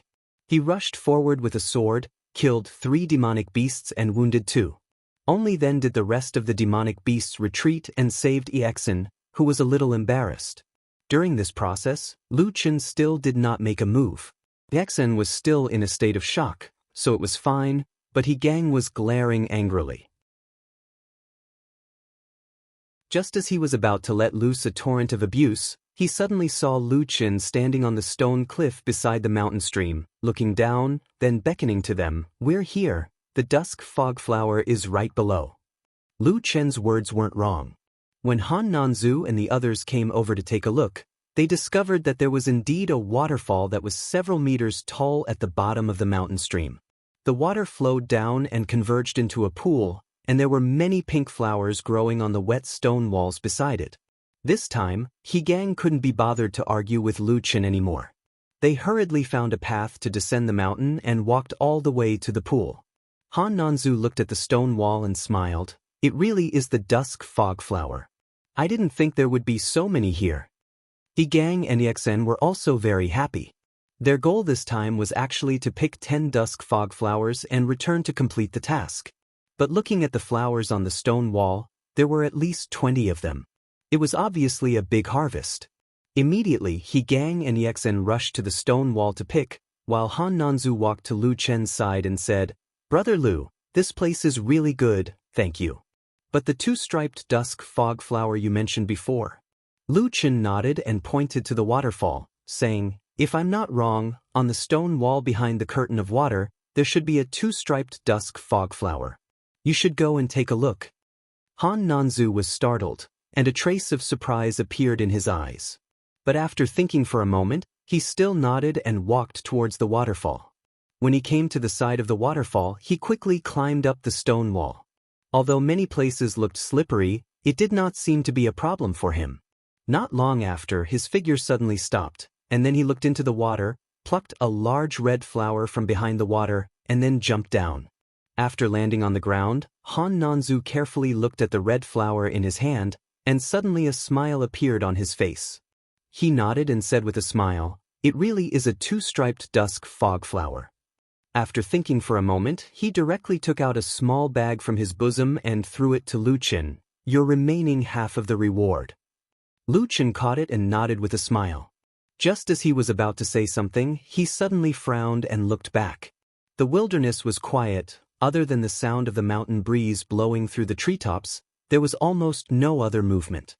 Just that right now, there was something strange. In the wind, there seemed to be 1 or 2 light long howls and barks coming from afar.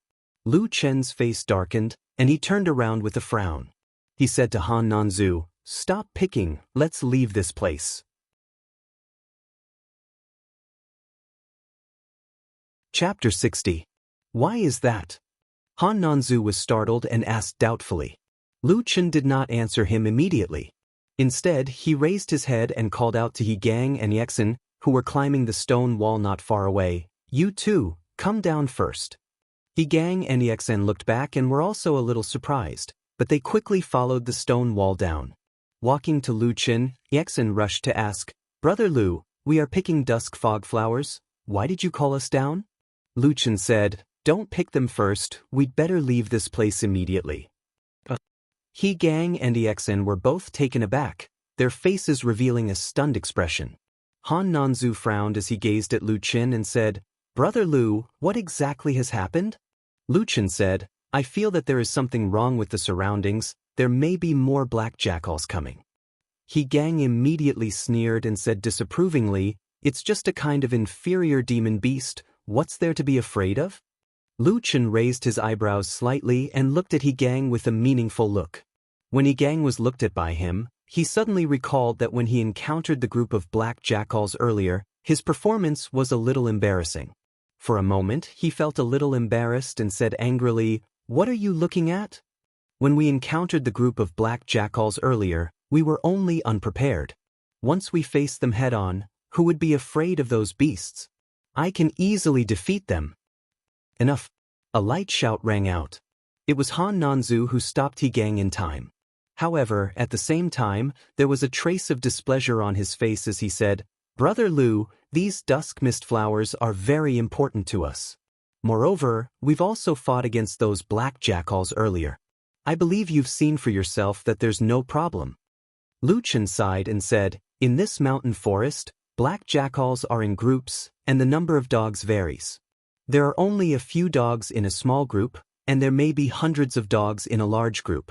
If a large group of wild dogs were to come and gang up on you, it would be quite dangerous."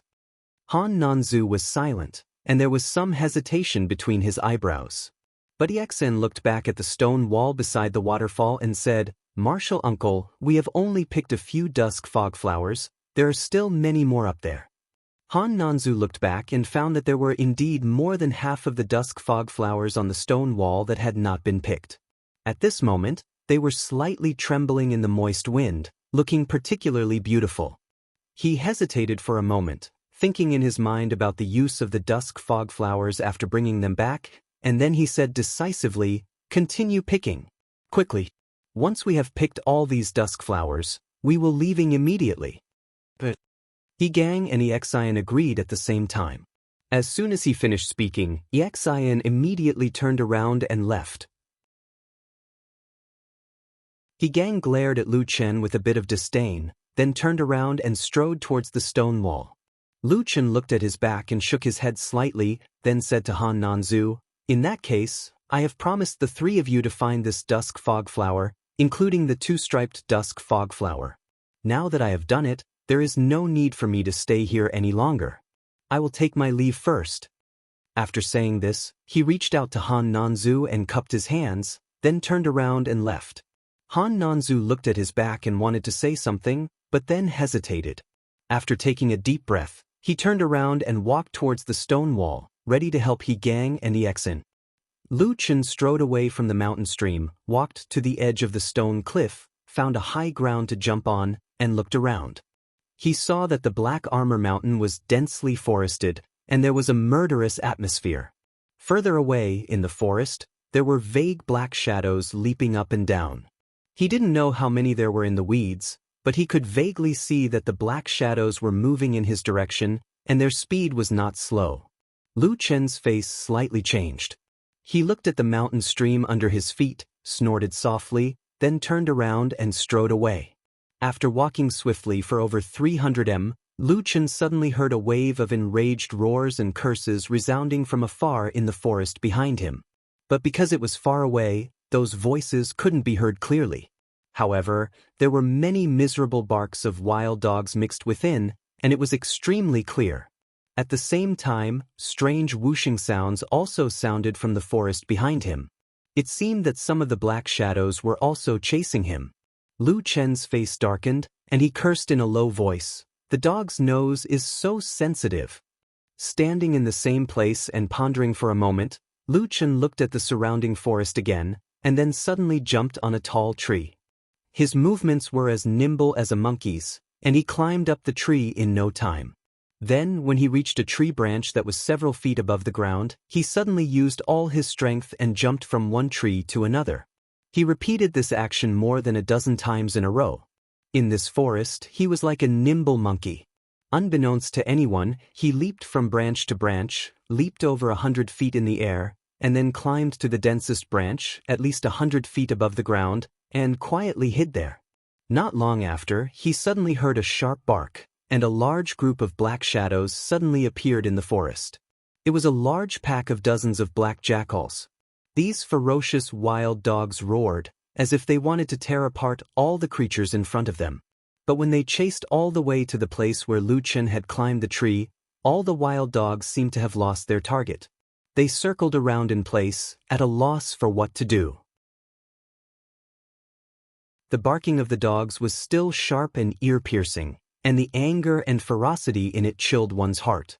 But even though all the dogs were desperately sniffing in the nearby forest, and even expanding their range to more than a dozen feet away, they still found nothing. Lu Chen, who was hiding in the tree, held his breath and looked down through the gaps in the leaves. He saw a few black jackals had even run to the tree he was hiding in and searched, but they still couldn't smell anything. They looked very irritated and annoyed. Lu Chen looked coldly at the wild dogs on the ground below and did not move. Demonic beasts like black jackals were born with a fierce temperament and were the most vengeful.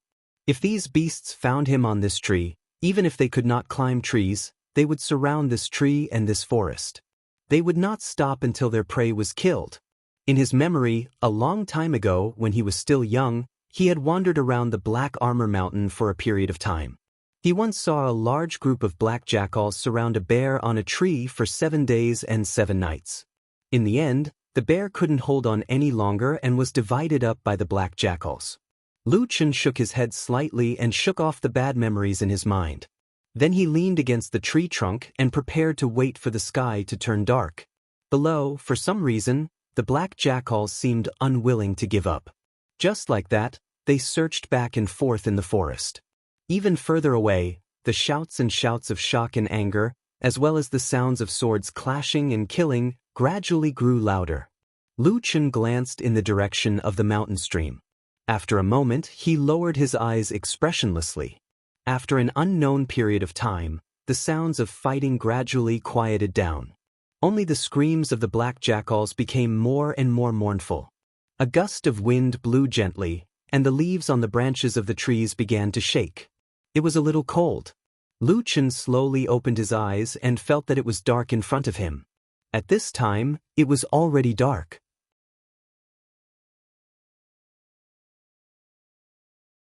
Chapter 61. The familiar night fell on this mountain, the darkness spreading like a tide. Only the moonlight on the horizon shone down a little. The black jackals below had disappeared, perhaps because they could not find any prey. They had no choice but to retreat. At this time, the forest was quiet. Only 1 or 2 low cries of insects could be heard from some unknown weeds. Lu Chen glanced in the direction of the mountain stream. At this time, it had long since quieted down, and there was no longer any movement. Lu Chen was expressionless. His face hidden among the branches and leaves looked exceptionally cold, completely different from his usual gentle expression in front of others. In the dim light, his eyes looked especially bright, like a silent beast hiding in the night. The forest under the night was quiet and cold. After a while, suddenly a figure rushed out of the darkness, staggering and running desperately, not caring even if the thorns in the forest hung on her clothes. Then, in the distance behind the figure, a few barks suddenly sounded, as if the appearance of the black figure had alarmed something, and then there was a terrible noisy roar, surging over here again. The black figure heard the shrill cries behind her, her body trembled, ran faster and faster, all the way to the tree where Lu Chen was. As she got closer, Lu Chen looked down from the tree and suddenly frowned. The person was slender and pretty, but her face was full of fear. It was Exin. This young girl's face was full of panic and even a little despair, as if she was running forward desperately out of the desire to survive. No one knew how she survived alone in the mountain stream during the day. Lu Chen frowned, turned his head to look at the darkness in the distance, listening carefully to the distance where the barks came from. After a moment of hesitation, he stretched out his palm and pressed the tree trunk, quietly sliding down from the tree. As soon as his feet landed on the ground, the feeling was completely different from when he was on the tree. Behind him was a deep darkness, but in the deep shadows, it seemed that a large group of terrible monsters would rush out at any time and tear him to pieces. Without hesitation, Lu Chen turned and ran forward. In this forest, his figure was fast and abnormally agile, looking like a monster, far better than Exin, who was running desperately in front of him. In just a few leaps and bounds, he had caught up to the fleeing woman. Lu Chen grabbed Exin's arm from behind. Exin's entire body shook violently, and she suddenly let out a shrill cry. Her voice sounded as if her heart was being torn apart, and with despair and a bit of madness on the verge of death, she turned around and slashed with her sword. The sound of the sword cutting through the air was sharp. It could be seen that Exin used all her strength. Lu Chen dodged to the side, avoiding the sword, at the same time said in a low voice, "It's me, Lu Chen." Exin's sword slashed empty air, her body was brought forward 2 steps, and just as she was about to fight again, she suddenly heard this sentence, her body suddenly trembled, her eyes revealed a look of disbelief. looked at Lu Chen, and then her lips flattened as if she was about to cry, said, "Brother Lu, my martial uncle and senior brother, they—" Lu Chen directly interrupted her crying, grabbed Xian's hand, and ran forward. At the same time he hurriedly said, "Don't talk nonsense. Let's run for our lives first." Xian was pulled by him, and she couldn't help but follow him. But after running for a while, Xian suddenly realized that something was wrong. Lu Chen didn't bring her along the mountain path they came from. Instead, he rushed directly into the dense forest in another direction. There were thorns and weeds everywhere, there was no path at all, and it was extremely difficult to run. After running for a short distance, Xian felt that not only were her clothes torn a few times, but there were also 4 or 5 wounds on her body. "Are we going the wrong way?" Xian shouted in panic. Lu Chen did not look back, just pulled her forward, and said at the same time, "Yes, the wild dogs will be here in the blink of an eye. Running along the original path is courting death." Xian's mind was in a mess, but she could feel Lu Chen's hand holding her steady and strong, making her subconsciously run with Lu Chen. And in this short time, in the darkness behind them, the terrible barking of the wild dogs had become much clearer. Obviously, the black jackals were rushing over here. The two of them fled through the thistles and thorns that were almost impenetrable. In just a short while, Xian felt as if she was being sliced apart by 1,000 cuts. Her entire body was pierced, torn, and even bleeding by the sharp thorns. Just when she was at a loss of what to do, all of a sudden, her feet slipped. In front of the two of them, there was suddenly a downhill slope, and the slope was very steep. Xian let out a scream, but before she could react, Lu Chen had already grabbed her wrist and dragged her down the hill. They instantly became 2 rolling gourds rolling down the hill. In the darkness, the roar of the wild dogs broke through the air and reached the hillside in the blink of an eye. There was a fishy smell in the air, but Xian didn't have time to think about it. She had completely lost control of her body and kept rolling around. She didn't know how many rocks and hardwood she hit in the middle, but she was covered in cuts and bruises. She only felt that the whole world was spinning, and strange stars kept flashing in front of her eyes. Her body seemed to no longer belong to her and was about to fall apart. There was only a blank space in her mind. The only remaining thought was probably, "Am I really going to die in this wilderness?" She didn't know when, but the rolling speed suddenly slowed down. After rolling for a distance, it finally stopped. Xian was in a daze for a while. She stood up, but her body suddenly tilted and fell to the side. After trying several times, she barely managed to maintain her balance and stood on the same spot. She gasped for breath and looked around. She saw that she was at the bottom of the hill. The surroundings were overgrown with weeds, but there were no tall trees. Moreover, there was the sound of water coming from somewhere nearby. Woof woof, roar, a wave of mournful barking came again. Xian's body trembled and she looked back. In the dark night, with the help of the weak moonlight, she could see black shadows jumping on the hillside. It was the ferocious black jackals chasing after them like maggots. A hand reached out from the shadows again. Lu Chen appeared beside her and grabbed Xian's arm, running forward with large strides. "Hold your breath," he shouted loudly. Xian was stunned and said, "What?" Before she finished speaking, she suddenly felt her body become light. It was Lu Chen who had jumped out with her.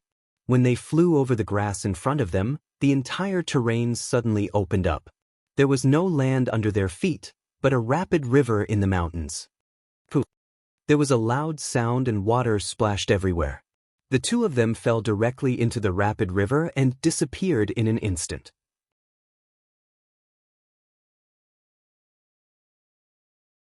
Chapter 62. The rapid river instantly drowned the two of them. A bone-piercing chill surged over, like a knife piercing into their flesh. Xian struggled with all her might, but her body was involuntarily swept forward by the current.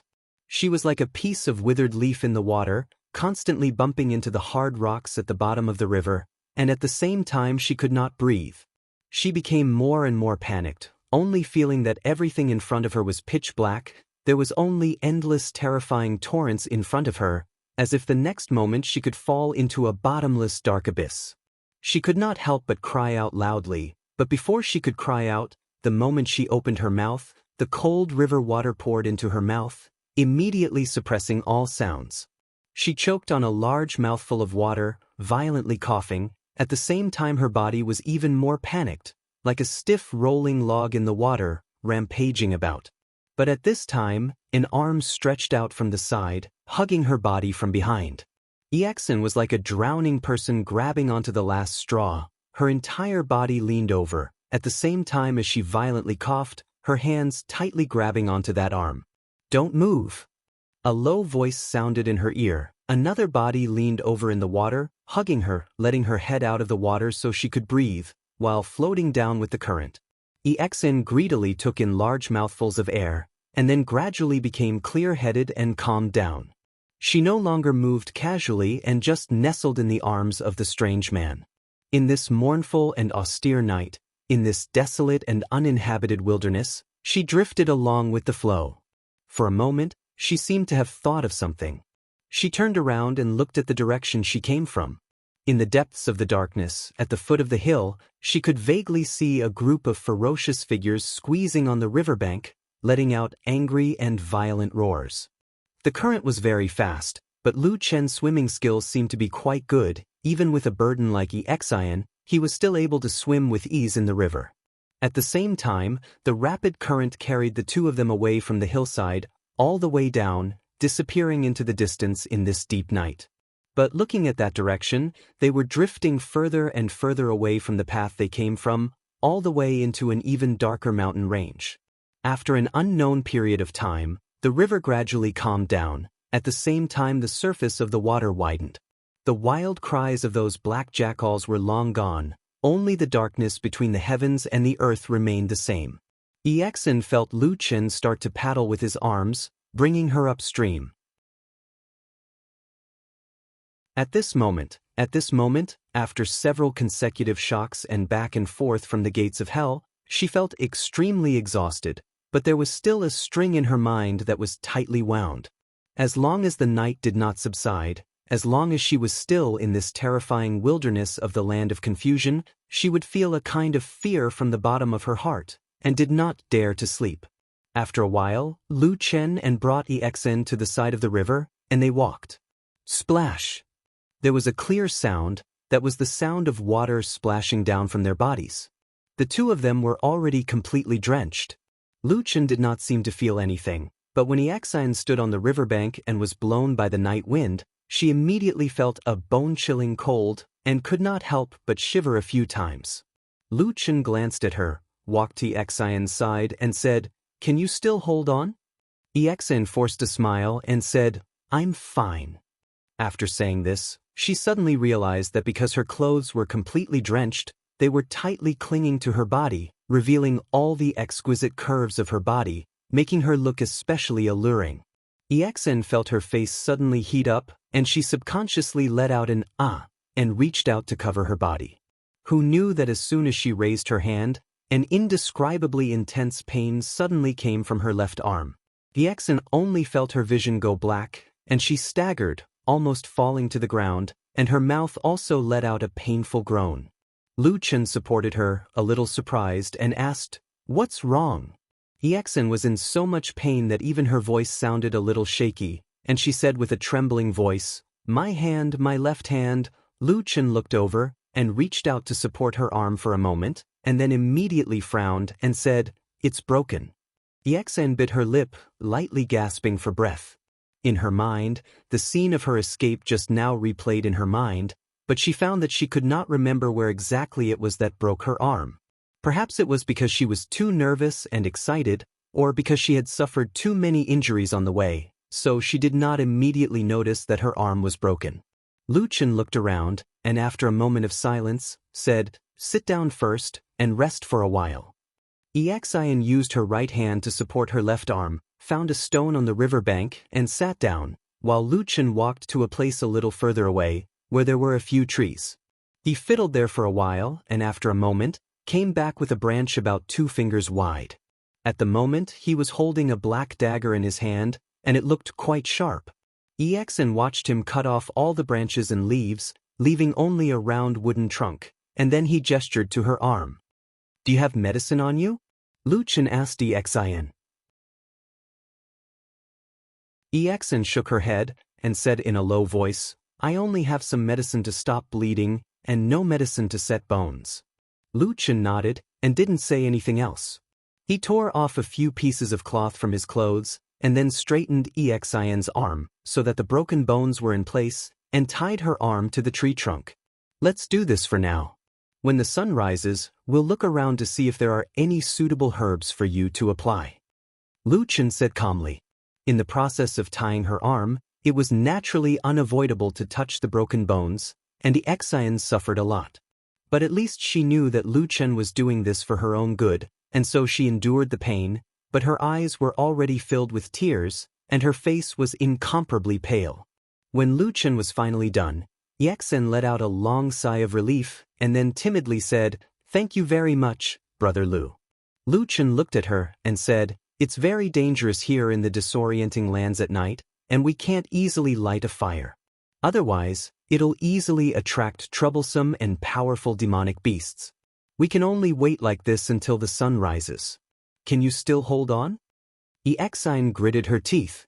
Although she felt a sharp pain in her arm and waves of cold constantly invaded her skin, she still nodded and said, I can.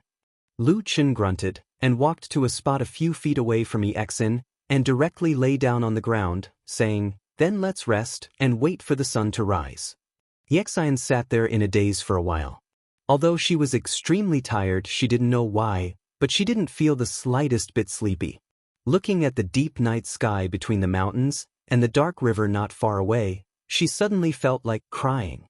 It was at this moment that Luchan's voice suddenly sounded from beside her. That's right, where are your two companions? How are they?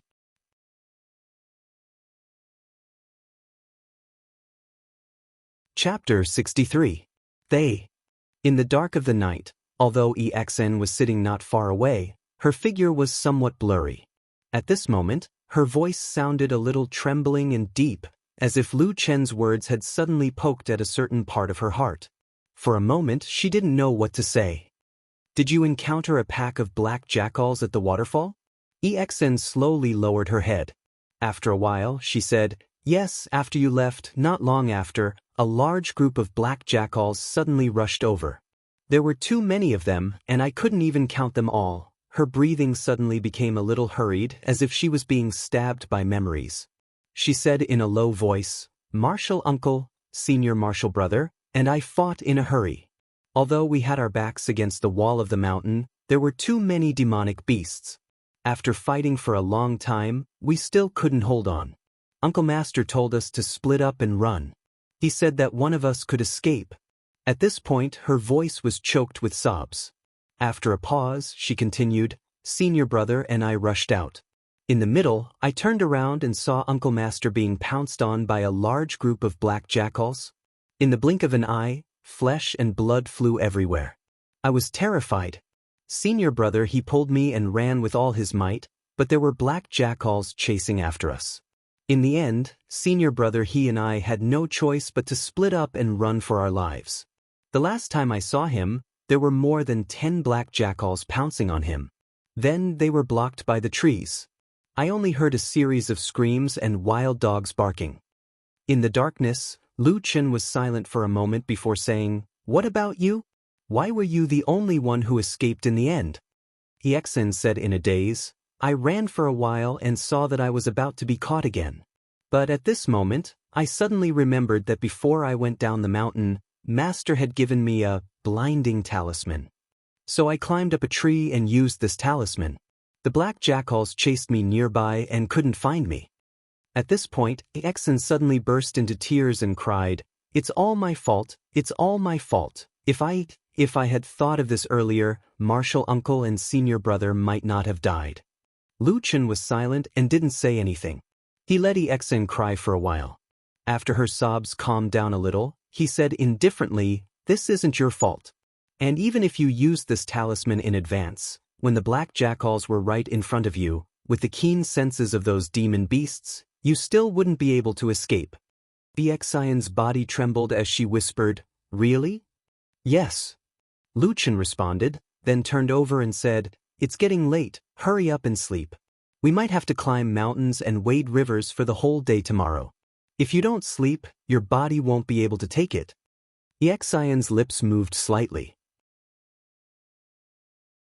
After a moment, she still slowly lay down on the grass by the river bank. Her mind was in a mess, and her heart was filled with regret and fear. She thought that she wouldn't be able to fall asleep no matter what, but who knew that as she lay down, she would unknowingly close her eyes and fall asleep. The morning sun fell on the riverbank, shining on the sleeping woman's face.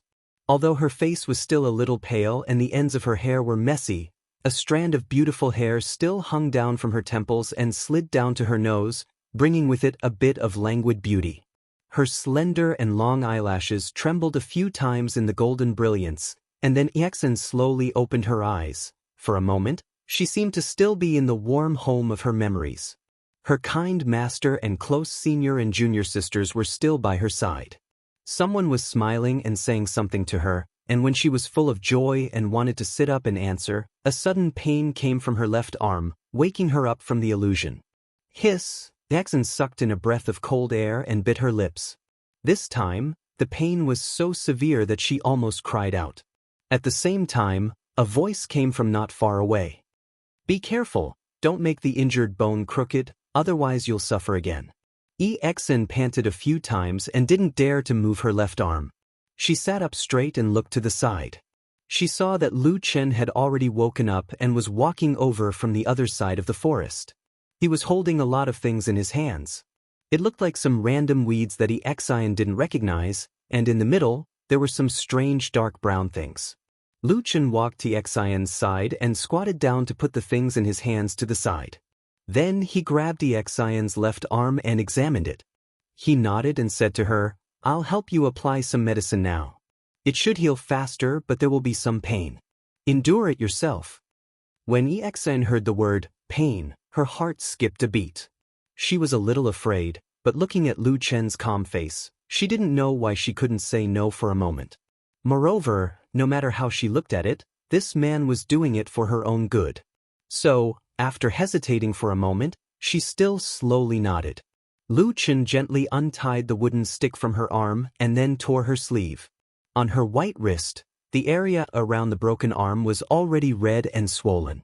Lu Chen frowned and lowered his head to gather the herbs he had picked and mashed them together, including the strange black things.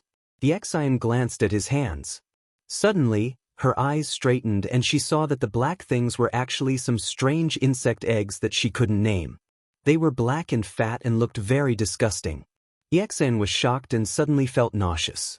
She almost vomited and cried out, What are these things? What do you want to do with them?"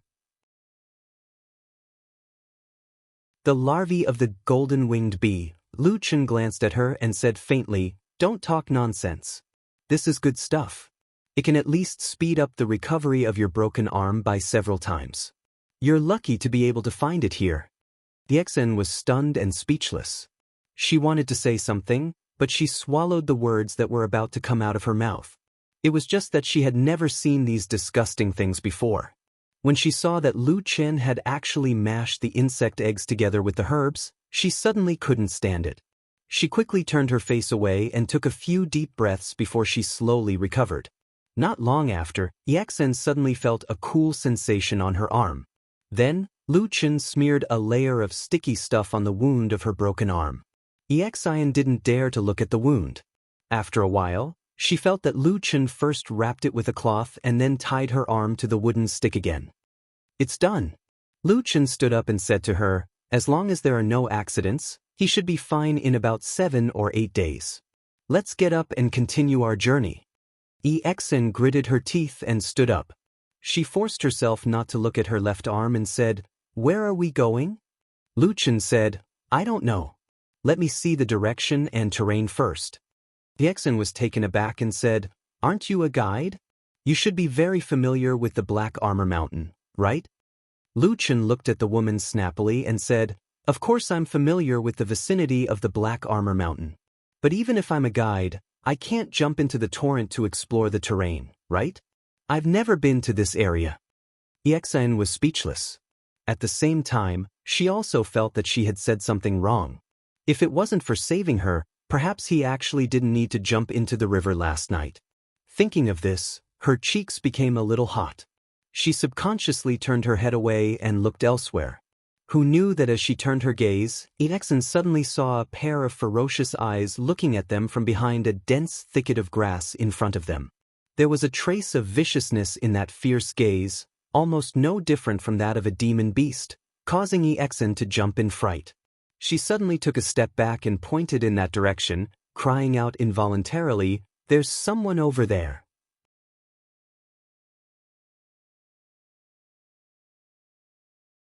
Chapter 64. What? Lu Chen was taken aback. He turned around and asked Exen.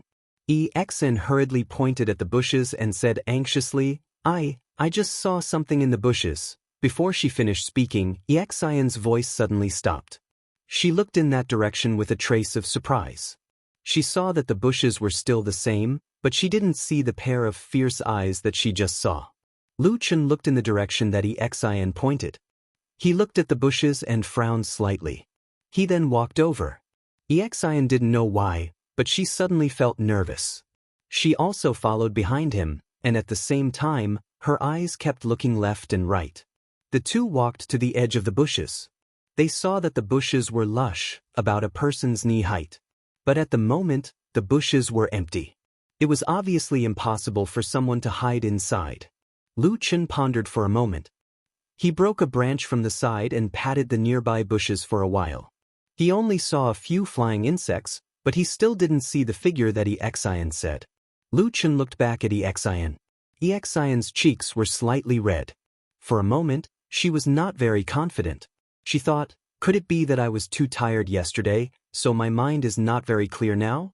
What I saw just now, was it just an illusion? Lu Chen walked back to her side and didn't say much. He just calmly said, "Since there is nothing, then let's hurry." Exen responded with some embarrassment. Lu Chen nodded and walked forward. Exen looked at the bushes again. She saw that the surroundings were quiet, as if there was really nothing. But she carefully thought about it. She remembered that the pair of fierce and vicious eyes in the bushes was particularly clear. She couldn't help but shiver. With such a delay, Lu Chen had already walked a distance. He then noticed something and turned around to call out to Exen. Exen quickly responded. She shook off the inexplicable thought in her mind and quickly chased after Lu Chen. As the two of them gradually walked further away, a light breeze suddenly blew from the surface of the river, passing through the silent depths of the wild grass. The verdant leaves of the grass and trees trembled slightly like waves, faintly making out a blurry shadow, flashing past the grass and leaves in the distance. Lu Chen didn't go up the river with Exen. Instead, they went downstream. After walking for a while, Exen noticed this and asked Lu Chen about it. Lu Chen's answer was also very straightforward. It was easier to go downstream. If they went upstream, they would have to enter several mountain ranges, including the Black Armor Mountain. There were all kinds of demon beasts and unknown dangers in the mountains. It was very troublesome. Even if they found the way back to the Black Armor Mountain, it was unlikely that they could go back the way they came. Because demon beasts like black jackals were very vengeful, the large group of ferocious wild dogs was probably still waiting in the mountains. As long as the direction was right, they could also get out of the chaotic land by going downstream, and there would be less danger on the way. In the current situation, Exen didn't have much of a mind of her own. Moreover, after last night's escape, she had developed a lot of trust in Lu Chen, who she had only known for a few days. After all, he saved her life and healed her injuries. Even if he wanted to harm her, he would have done what he should have done last night. Therefore, she quickly accepted this reality and obediently followed Lu Chen downstream. It was a sunny day in late autumn. The river was calm and clear, and the hills on both sides of the river were undulating. It looked like a painting, not at all like the legendary land of confusion that was known to be filled with countless dangers and dangers. After walking for about half an hour, they walked along the river into a valley. Suddenly, they saw a colorful scene in front of them. Taking a closer look, it turned out to be a piece of land with a radius of several acres, covered with all kinds of colorful strange flowers. The flowers were delicate and beautiful, and each flower was extremely large. The smallest one seemed to be the size of a wash basin. Blooming under the sun, it was like a strange land of rainbows that fell into the human world. Ixen opened her eyes wide and couldn't help exclaiming, "Ah, it's so beautiful here! So many beautiful flowers!" Before she could finish her words, she suddenly heard Lu Chen's faint voice beside her. "If you don't want to die, then stay further away from that side." Ixen turned her head back in shock, her mouth half agape. "Why?" Lu Chen didn't even turn his head back as he walked forward. His body neared the riverside and distanced himself from the cluster of flowers. At the same time, he said, "This is a bloodthirsty demon flower. Usually, it uses its flowers to lure living creatures. As long as there's a prey that comes near, countless sharp thorns will break out from the ground and pull the prey back. At the same time, the thorns have a strange poison. It's not fatal, but it can make the prey's entire body weak and unable to move. After it's dragged back to the cluster of flowers, it will turn into a bloody pulp." His words were said calmly, but Ixen was dumbstruck. Her face turned pale and revealed a look of fear. When she looked at the beautiful cluster of flowers again, she couldn't help but shiver and said in a low voice, "Why? Why are there so many monsters here?" Lu Chen glanced at her and shook his head without saying a word. He turned and continued to walk forward. Ixen was a little discouraged. She sighed and followed him. The two of them walked along the river and bypassed the seemingly beautiful land of demonic flowers. After walking for a while and seeing that they were about to walk out of the valley where the bloodthirsty demonic flowers were hidden, they suddenly heard a low whine coming from the side. It sounded a little mournful, and it was somewhat similar to the cry of the black jackal yesterday. Ixen's first reaction was that her hair stood on end. She almost jumped up.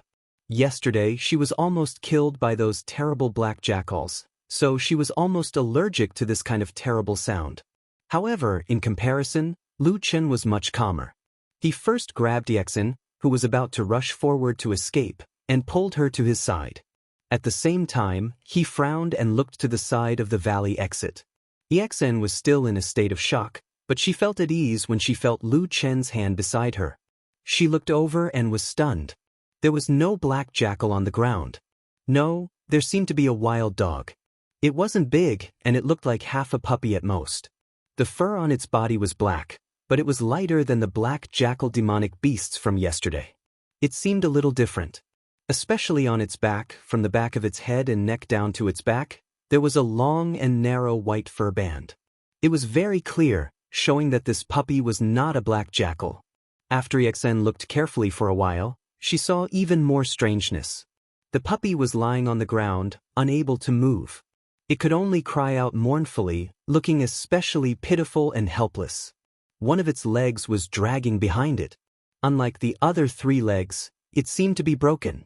The puppy lay there with a blank look in its eyes, as if it was about to run out of oil. Even its sorrowful cries gradually became softer. It seemed that if no one helped it, it would die here in a short while. It looks so pitiful. Ixen couldn't help but say. When Lu Chen heard her words, he quickly frowned and looked at the woman indifferently.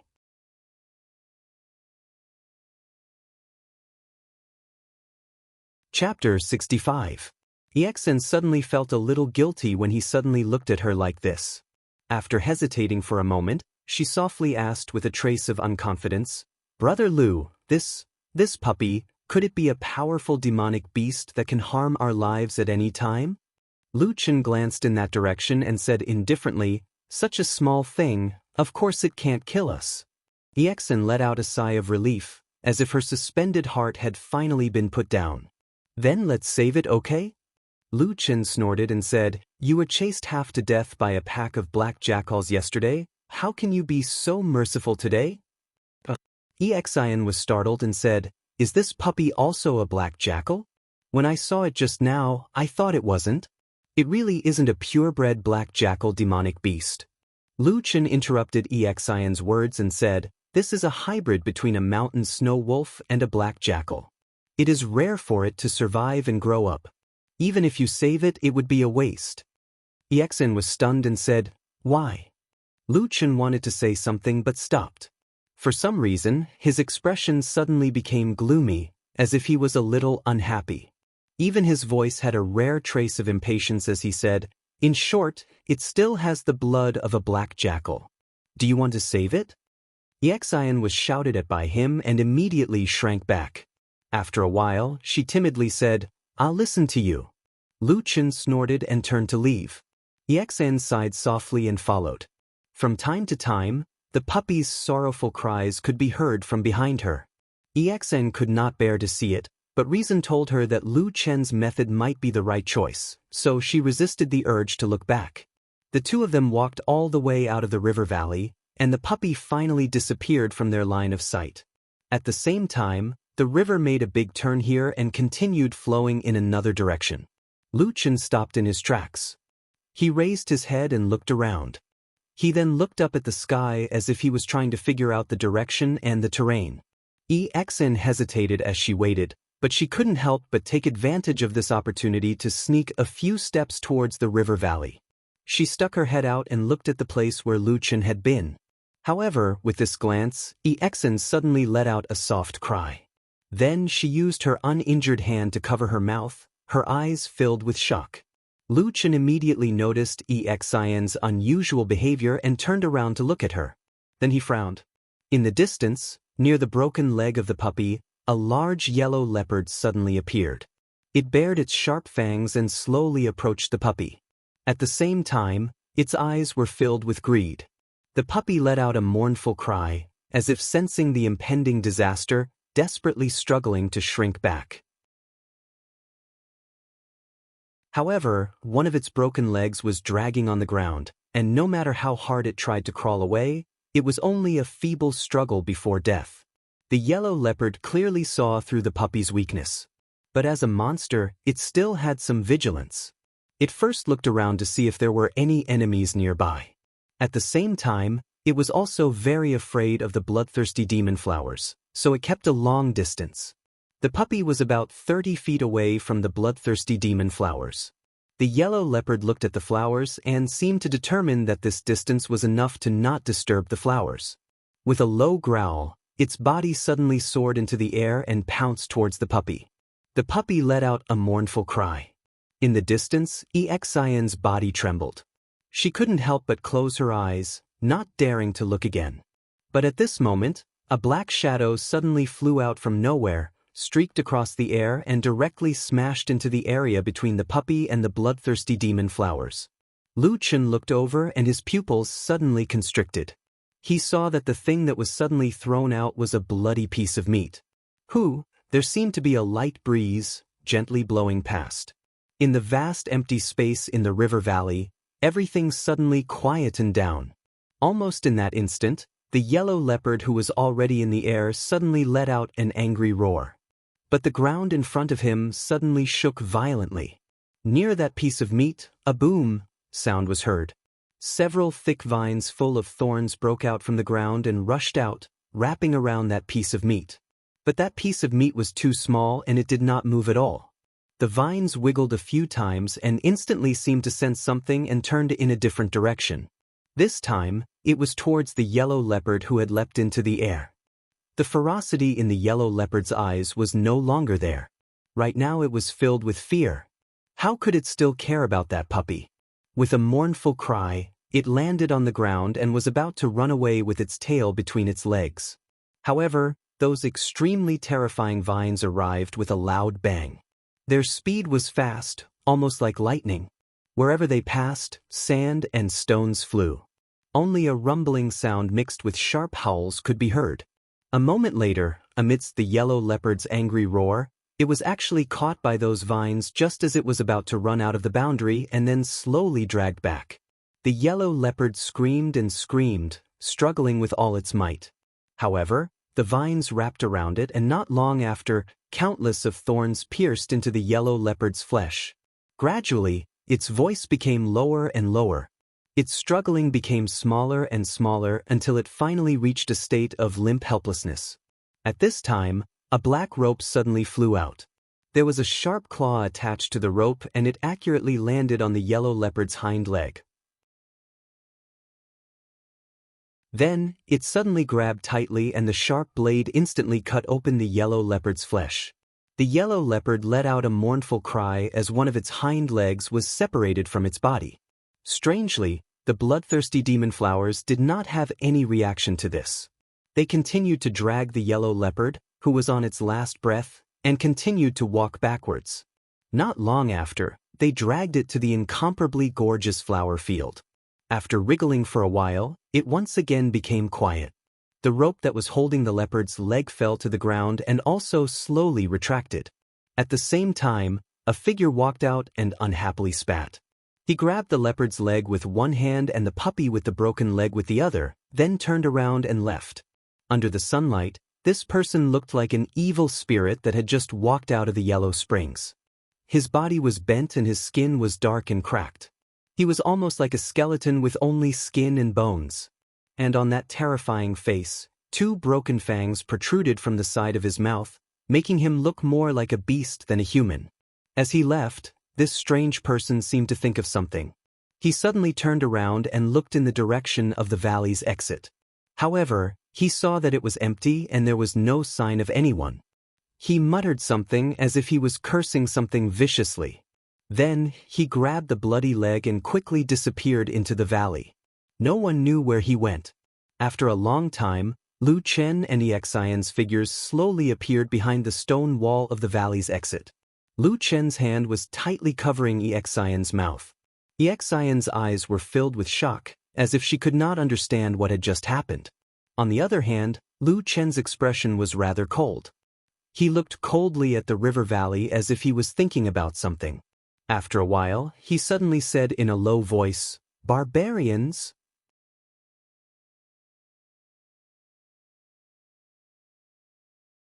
Chapter 66.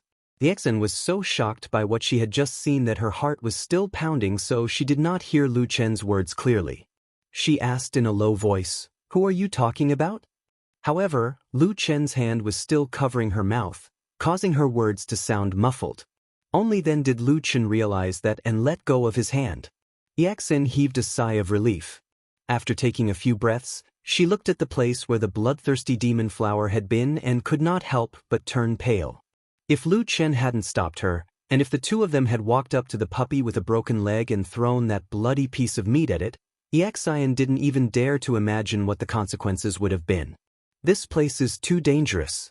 Let's go," Exian said to Lu Chen in a low voice.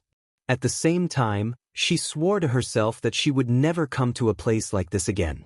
However, Lu Chen did not seem to have any intention of leaving immediately. He looked coldly in the direction that the mysterious black figure had disappeared in.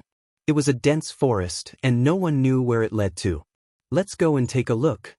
When she heard the first half of Lu Chen's words, Exan heaved a sigh of relief and a gratified expression appeared on her face.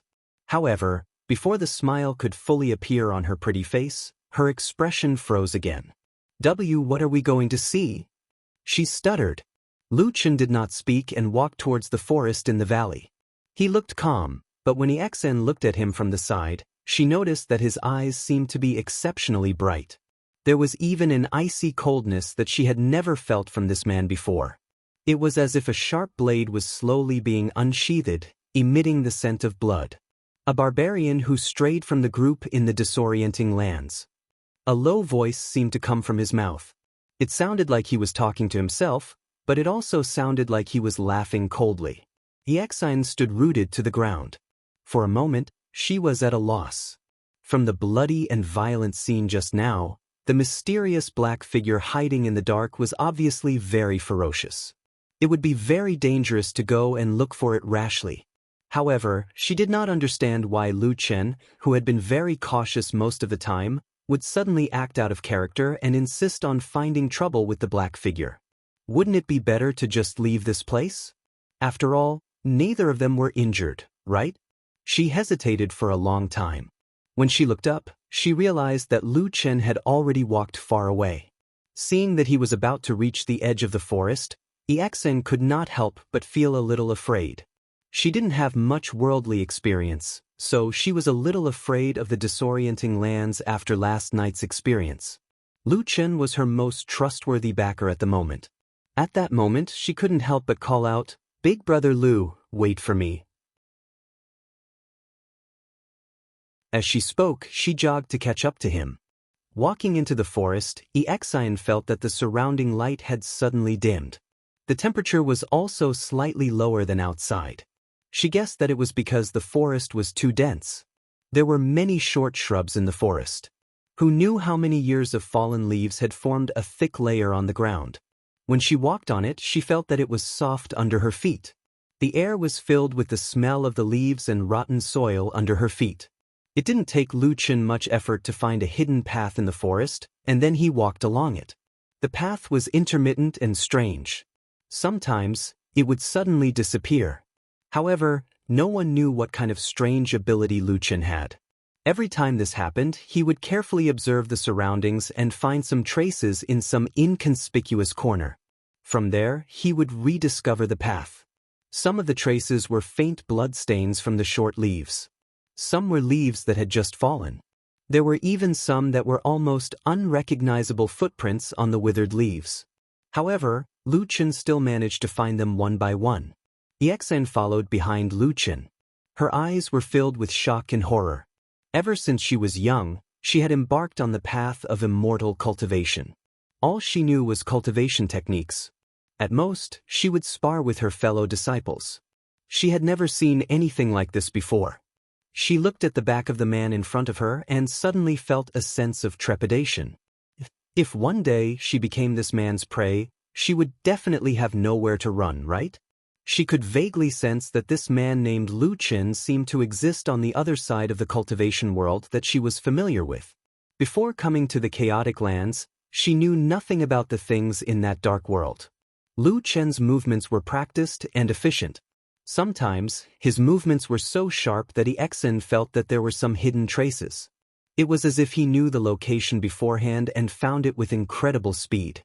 Or perhaps, he seemed to be familiar with the habits of the black shadow in front of him. About an hour later, Lu Chen suddenly stopped in his tracks and stopped Exian. In front of them, outside the dense thicket, there was an open space about half an acre in size. A large boulder abruptly rose up to form a slope, and under the boulder was a cave entrance. The ground outside the cave was a mess. There were things that looked like garbage everywhere.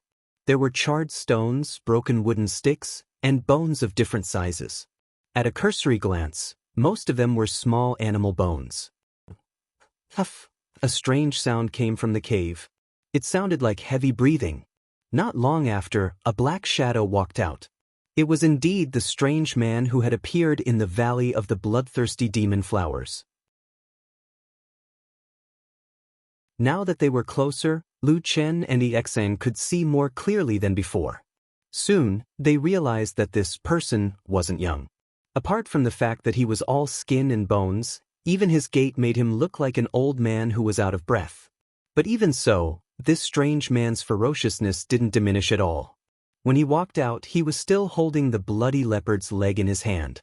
He sat on a huge rock and opened his mouth to chew on it. Blood flowed down the corner of his mouth.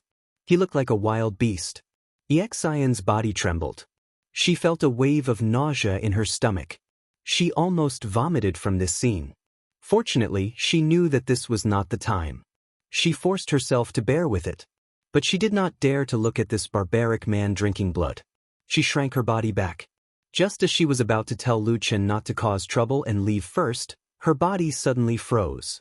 Lu Chen had already vanished from her side at some point in time. Exian was shocked. She turned her head and looked around. After a while, she suddenly realized that Lu Chen's figure was already at the edge of the shrubs not far from the cave. He was right behind the strange man and was slowly approaching. The straight line distance between the two seemed to be less than 10 feet. For a moment, Exian only felt that her heart was suddenly in her throat. She was so nervous that she even held her breath. Around the cave, it was even more silent. Only the strange man seemed to be unknowingly gnawing on flesh and blood like a wild beast. However, amidst this tranquility, a wave of miserable dog barks suddenly resounded from within the cave, and it broke the silence here.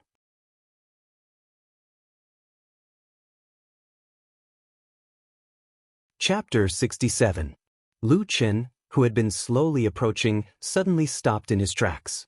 Yexin, who was lying in the bushes further away, felt a buzzing sound in her head and her mind went blank. Her heart was beating so fast that it felt like it was about to explode. On the other side of the cave, the strange man who was gnawing on the leopard's leg also stopped for a moment. He suddenly raised his head but did not turn around. Instead, he roared, "Stupid dog, shut up." As he spoke, he fiercely bit down on the flesh on his hand and then cursed vaguely, "You're lucky today. You didn't catch the woman you wanted to catch, but a yellow leopard came to throw its life away. After I finish eating this leopard's leg, if I still can't catch anything, I'll eat you too." The barking in the cave slowly subsided. It was unknown whether it was because the little dog was frightened or because it was heavily injured and had no strength left. The strange man sneered. After eating a lot of meat, he seemed to be in better spirits. Although he still looked old and decrepit, the greedy and ferocious look in his eyes became more intense. He muttered to himself, "Damn it! If I had caught that woman today, I could have. What could I have done?" Suddenly, a cold voice came from behind him. The strange man was so shocked that he almost dropped the leopard's leg in his hand. He suddenly turned around and saw a man standing behind him. Moreover, the man's face was somewhat familiar. It was the man who had spied on him during the day. The strange man let out a ferocious roar. He jumped up and directly used the leopard's leg as a weapon to smash it towards Lu Chen. His momentum was like that of an enraged beast. However, his body had only jumped halfway when he suddenly felt a chill in his waist, followed by a burst of sharp pain. The strange man immediately let out a heart-wrenching scream. When he looked down, he saw that a black dagger had pierced into his waist at some point. His jump with all his strength just now had directly cut a shocking large wound on his back. Red blood instantly gushed out like a blood fountain, but it quickly weakened. It was as if the old and decrepit body had long lost its vitality. The strange man staggered backwards, his mouth constantly letting out angry roars. However, it seemed that his already weakened and decayed body could no longer bear such a heavy wound. Not long after, he fell heavily to the ground, gasping for breath and struggling. At the same time, he used an unimaginably vicious gaze to stare fiercely at the man who suddenly appeared. Yexin ran over from the side, and when her eyes met the strange man's terrifying gaze, she was so scared that her face turned pale. She didn't dare to look at the beast-like man any longer, and ran to Lu Chen's side like a wisp of smoke. "Are you all right?" Lu Chen glanced at her and shook his head, and then he pointed at the ferocious man and said, "The trap in the river valley was supposed to harm us." Yexin's heart skipped a beat. For a moment, she did not know what to say. She only saw Lu Chen smile coldly. He slowly walked to the strange man's side with the black dagger in his hand and squatted down.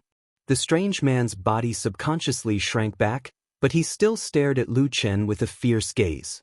If looks could kill, Lu Chen would have been killed countless times by him. However, Lu Chen did not seem to feel anything. At most, he only showed a trace of disgust and said, "You better behave." The strange man's body and face were covered with blood, looking especially ferocious and terrifying. Hearing this, he laughed sinisterly and scolded, "Get lost, I will eat you." A mournful scream suddenly came out of his mouth again. Yexin, who was standing not far away, was shocked. She turned to look, only to see Lu Chen's expressionless face, seemingly unmoved by the strange man's miserable state. In his hand, the black short sword had already pierced into the strange man's thigh, and with a twist, it tore a large hole in the man's leg. The strange man roared and screamed. He rolled around on the ground and screamed himself hoarse. Yexin only felt her hair stand on end. At the same time, she could not bear it. She walked over and secretly pulled on Lu Chen's sleeve. She softly said, "Lu, brother Lu, don't be like this." Lu Chen turned back to look at her and suddenly said, "Do you know who he is?" Yexin felt a little scared under his gaze. She did not know why, but at this moment, although she could feel that Lu Chen did not have any hostility towards her, she still felt a little afraid of him. She was even more afraid of Lu Chen than that ferocious strange man. She lowered her head and softly said, I don't know. He is a barbarian. Lu Chen's voice sounded in her ear. His calm voice seemed to have a trace of coldness. Yixin was shocked and said, Barbarian? Didn't the barbarians retreat to the southern wilderness after they were defeated in the war 1,000 years ago? Lu Chen glanced at the old barbarian who was still screaming miserably on the ground and said, Most of the barbarian tribes have retreated, but the 1,000-year war was too intense. Even some of the passages and mountain ranges were destroyed by those powerful true sovereigns and true ones. So, there are still some barbarians left in the chaotic lands. This was the first time Exian heard of this. She was stunned for a long time before she said in surprise, So there is such a thing. But I have never heard of the barbarian tribes in the chaotic lands. Lu Chen said, The remaining barbarians mostly live in the form of tribes and live in the depths of the chaotic lands. They will not easily come to the outskirts. It is not strange that you do not know of them. Exen hesitated for a moment and said, I heard that the deeper you go into the chaotic lands, the more dangerous it gets. If that is the case, why don't the barbarians come to the outskirts? Isn't it better to live there? Lu Chen said indifferently, because in the chaotic lands, in the eyes of the barbarians, we human cultivators are more dangerous than the demonic beasts in the chaotic lands. Exen was stunned and subconsciously wanted to refute. In her impression, although there were good and bad people among all the cultivators she had met, there were rarely people like the Devil King who killed without blinking an eye. To be more precise, she had never seen such a cultivator in all her years of cultivation. But just as the words were about to leave her mouth, she suddenly saw the man in front of her and swallowed them back down. She lowered her head and said, Don't they have their own tribes? Why is there only one person here? And why did he come to the outskirts where there are many human cultivators? The depths of the chaotic lands are extremely dangerous. Although the barbarians have gathered into tribes, it is not easy for them to survive. So for many years, they have developed a custom. The elders of the tribe who are old and weak and can no longer hunt in the central regions of the chaotic lands have to leave the tribe and fend for themselves. Exine slowly opened her mouth. She felt a chill run down her spine and a patch of icy white faintly appeared in front of her eyes. It was as if the beautiful world in front of her had suddenly been flipped upside down, revealing a cruel and cold side. Lu Chen's calm voice continued, This should be the case for these barbarians. Because they are old and weak, they cannot stay in the central regions of the chaotic lands where the demonic beasts are extremely dangerous. They can only slowly migrate to the outskirts and settle down in this river valley in the outskirts. They wait for their deaths while harming others. As Lu Chen spoke, he glanced at Yixin and saw the expression on her face. He suddenly said, You heard it just now, right? That trap was meant to capture you. Do you want to know what will happen to you if he captures you alive? Exian looked at him blankly. Looking at Lu Chen's calm yet deep eyes, she suddenly felt a bone-piercing cold, as if she had fallen into an ice house.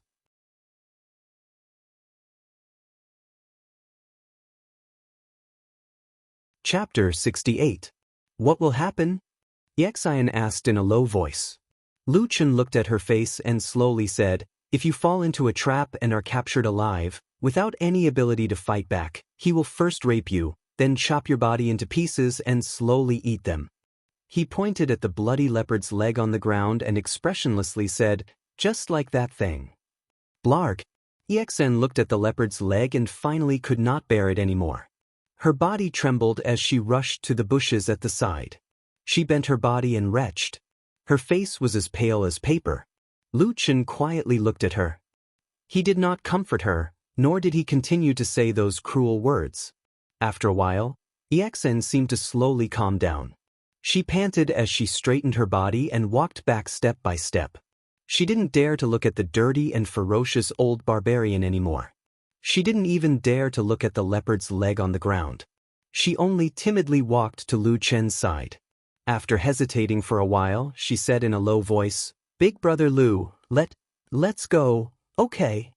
This time, Lu Chen unexpectedly agreed to her straightforwardly. This made Exian feel a little strange. But then, she saw Lu Chen turn around and walk towards the barbarian who was moaning on the ground. This man did not roar, did not scold, and did not overflow with killing intent. Even his expression did not seem to change. But Ixen felt that the surrounding temperature suddenly became a little colder. The barbarian old man seemed to have sensed something as well. He howled in pain and cursed angrily. His body shrank back with all his might, leaving behind a trail of blood on the ground. But all of this was useless. Lu Chen quickly walked in front of him. Then, under the horrified gaze of Ixen, he raised the black dagger and stabbed it. The incomparably sharp blade instantly pierced through the barbarian's flesh and stabbed into the barbarian's heart. The old barbarian's entire body tensed up and curled up. He shouted some strange and unclear words. After a while, the dirty and ferocious head drooped down. His body stiffened and he stopped breathing. Lu Chen pulled out his sword and walked back. His expression was indifferent, as if he had just done something very normal.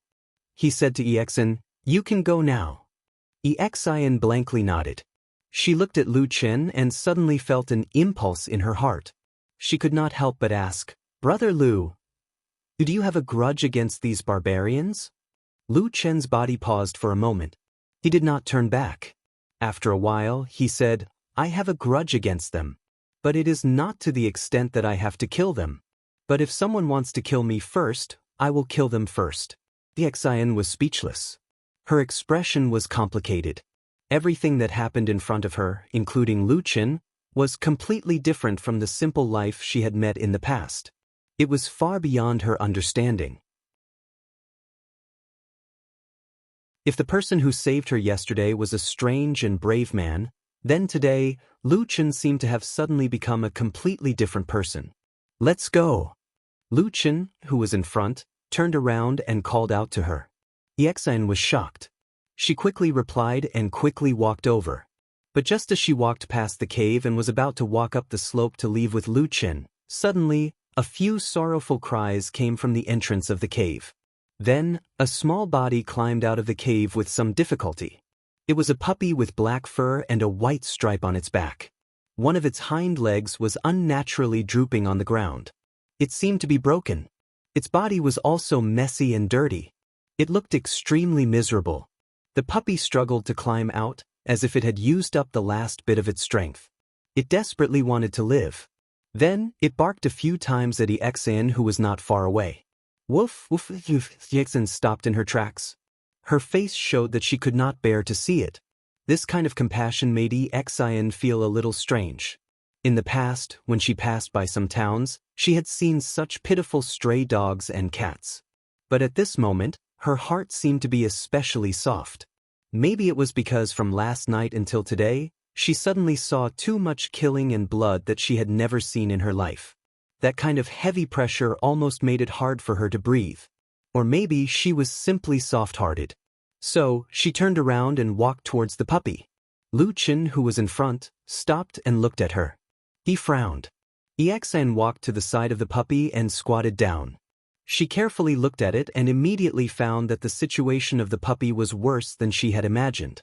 In addition to the broken leg, there were at least a dozen large and small wounds and cracks on the puppy's body. It was not an exaggeration to say that it was covered with cuts and bruises. Some of the flesh near the wounds even looked a little rotten, exuding a disgusting stench. It was really hard to imagine what kind of torture this puppy had suffered in the hands of the ferocious barbarian in the past days. "Let's save it." Ixen turned around and shouted at Lu Chen. Lu Chen shook his head expressionlessly. Ixen clenched her teeth and slowly stood up. The puppy looked at her and softly barked a few times.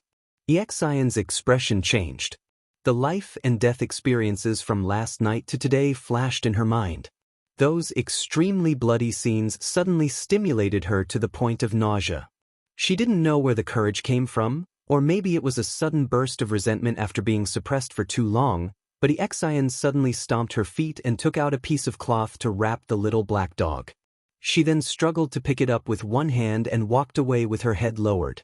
When she walked past Lu Chen, she did not dare to look at his face, but her body still paused for a moment.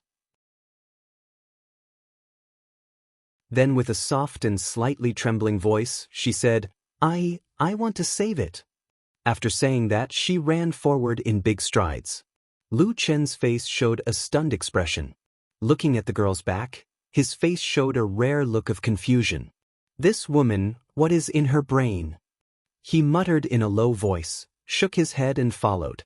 However, he had only taken 2 steps when he suddenly heard a cry in front of him. Lu Chen was startled and looked up. He saw that Ixian was running too fast and didn't see the road clearly. Just as she entered the forest, she tripped on a shrub branch and fell on her back. The puppy was also thrown out and landed in the grass with a plop sound. Immediately, wails and cries of alarm rose and fell one after another. Lu Chen sighed helplessly and looked up at the sky. Then he walked over to help Ixian up. Ixian's face was red and she did not dare to look at him. She lowered her head and patted the dust off her body. Then she ran over to pick up the puppy, who knew that when she moved, Lu Chen pulled her to the side. Ixian panicked and said, "Don't stop me, I want to save." "Shut up." Lu Chen stopped her in a bad mood and walked over to pick up the puppy. He glared at Ixian and said, "Don't talk nonsense, let's go." Ixian said embarrassedly, "Ooh." Lu Chen snorted and ignored her. He grabbed the puppy and walked forward. At the same time, he said, "I spent a lot of effort to fix your hand. Don't break it again for no reason. So troublesome." Ixian's mouth opened. Looking at the man's back, the corner of her mouth suddenly curled up, revealing a happy smile. "Hey, why are you in a daze?" Lu Chen, who was in front, turned back and shouted. Ixian jumped in fright. She quickly chased after him while saying, "Coming, coming." She ran behind Lu Chen like a wisp of smoke, closely following him as they walked out of the forest.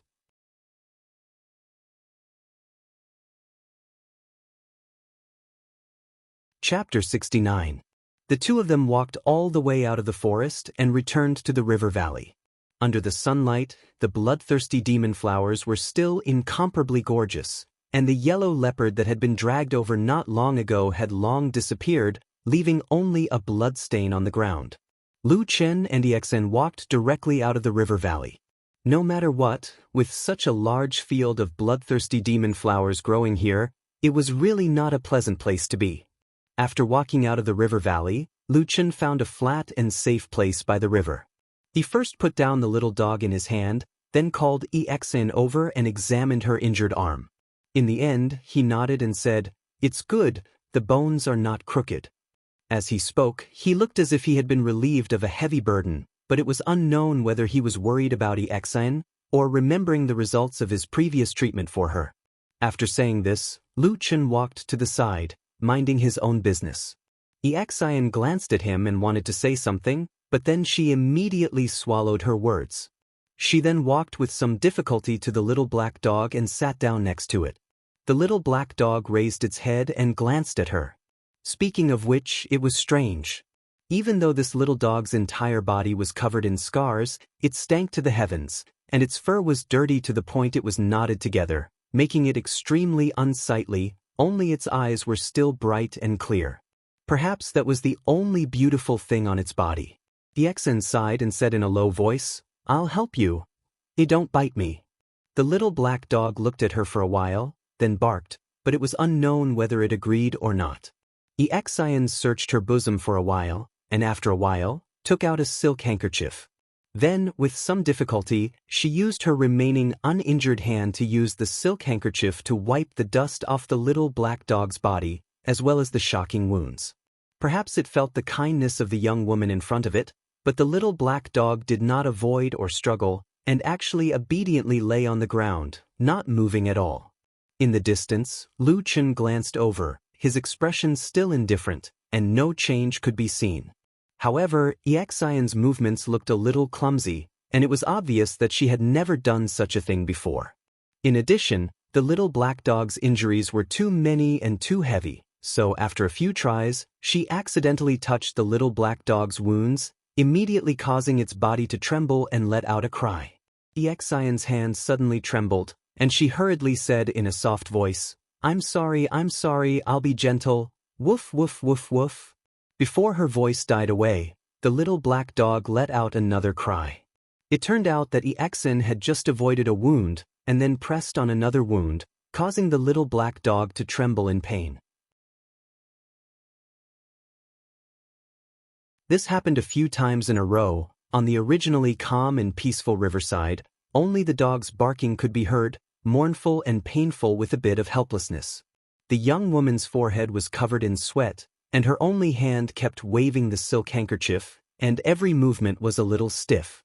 In the end, she did not even dare to press down again, and her pair of eyes flickered with tears, looking like she was about to cry.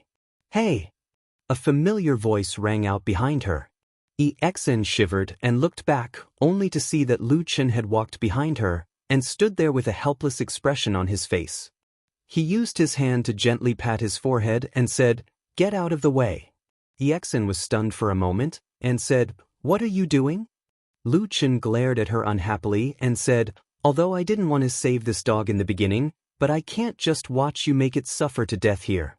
Exen was speechless, and her face was red as if it was about to catch fire. She hurriedly took a step back, and at the same time, she muttered in a low voice, I didn't mean to." Lu Chen did not pay attention to her at all, and squatted down to look at the little black dog, and then looked at the injuries on its body, and finally touched the broken leg, and his eyebrows slowly wrinkled. Exen had been watching him carefully, and seeing his serious expression, her heart could not help but sink, and she hurriedly asked, "Brother Lu, how is it? Is the little dog okay?" Lu Chen did not answer her question, and only pondered for a moment, and then glanced at the little dog and said lightly, "If you want to live, be obedient." Facing Lu Chen, the little black dog was obviously much more nervous than before, and its whole body looked a little stiff, and then it softly whimpered a few times, and it was unknown whether it understood Lu Chen's words. Lu Chen turned his hand, and the black dagger appeared in his hand again, and then directly turned his hand over to cut the little black dog. Exen, who was standing to the side, cried out in alarm, and her body involuntarily took a step forward. The little black dog also suddenly barked, and it looked like it was scared out of its wits, and there was a look of despair in its eyes as it lay on the ground. But after a moment, suddenly, a piece of black fur was seen floating in the air, and then slowly falling down.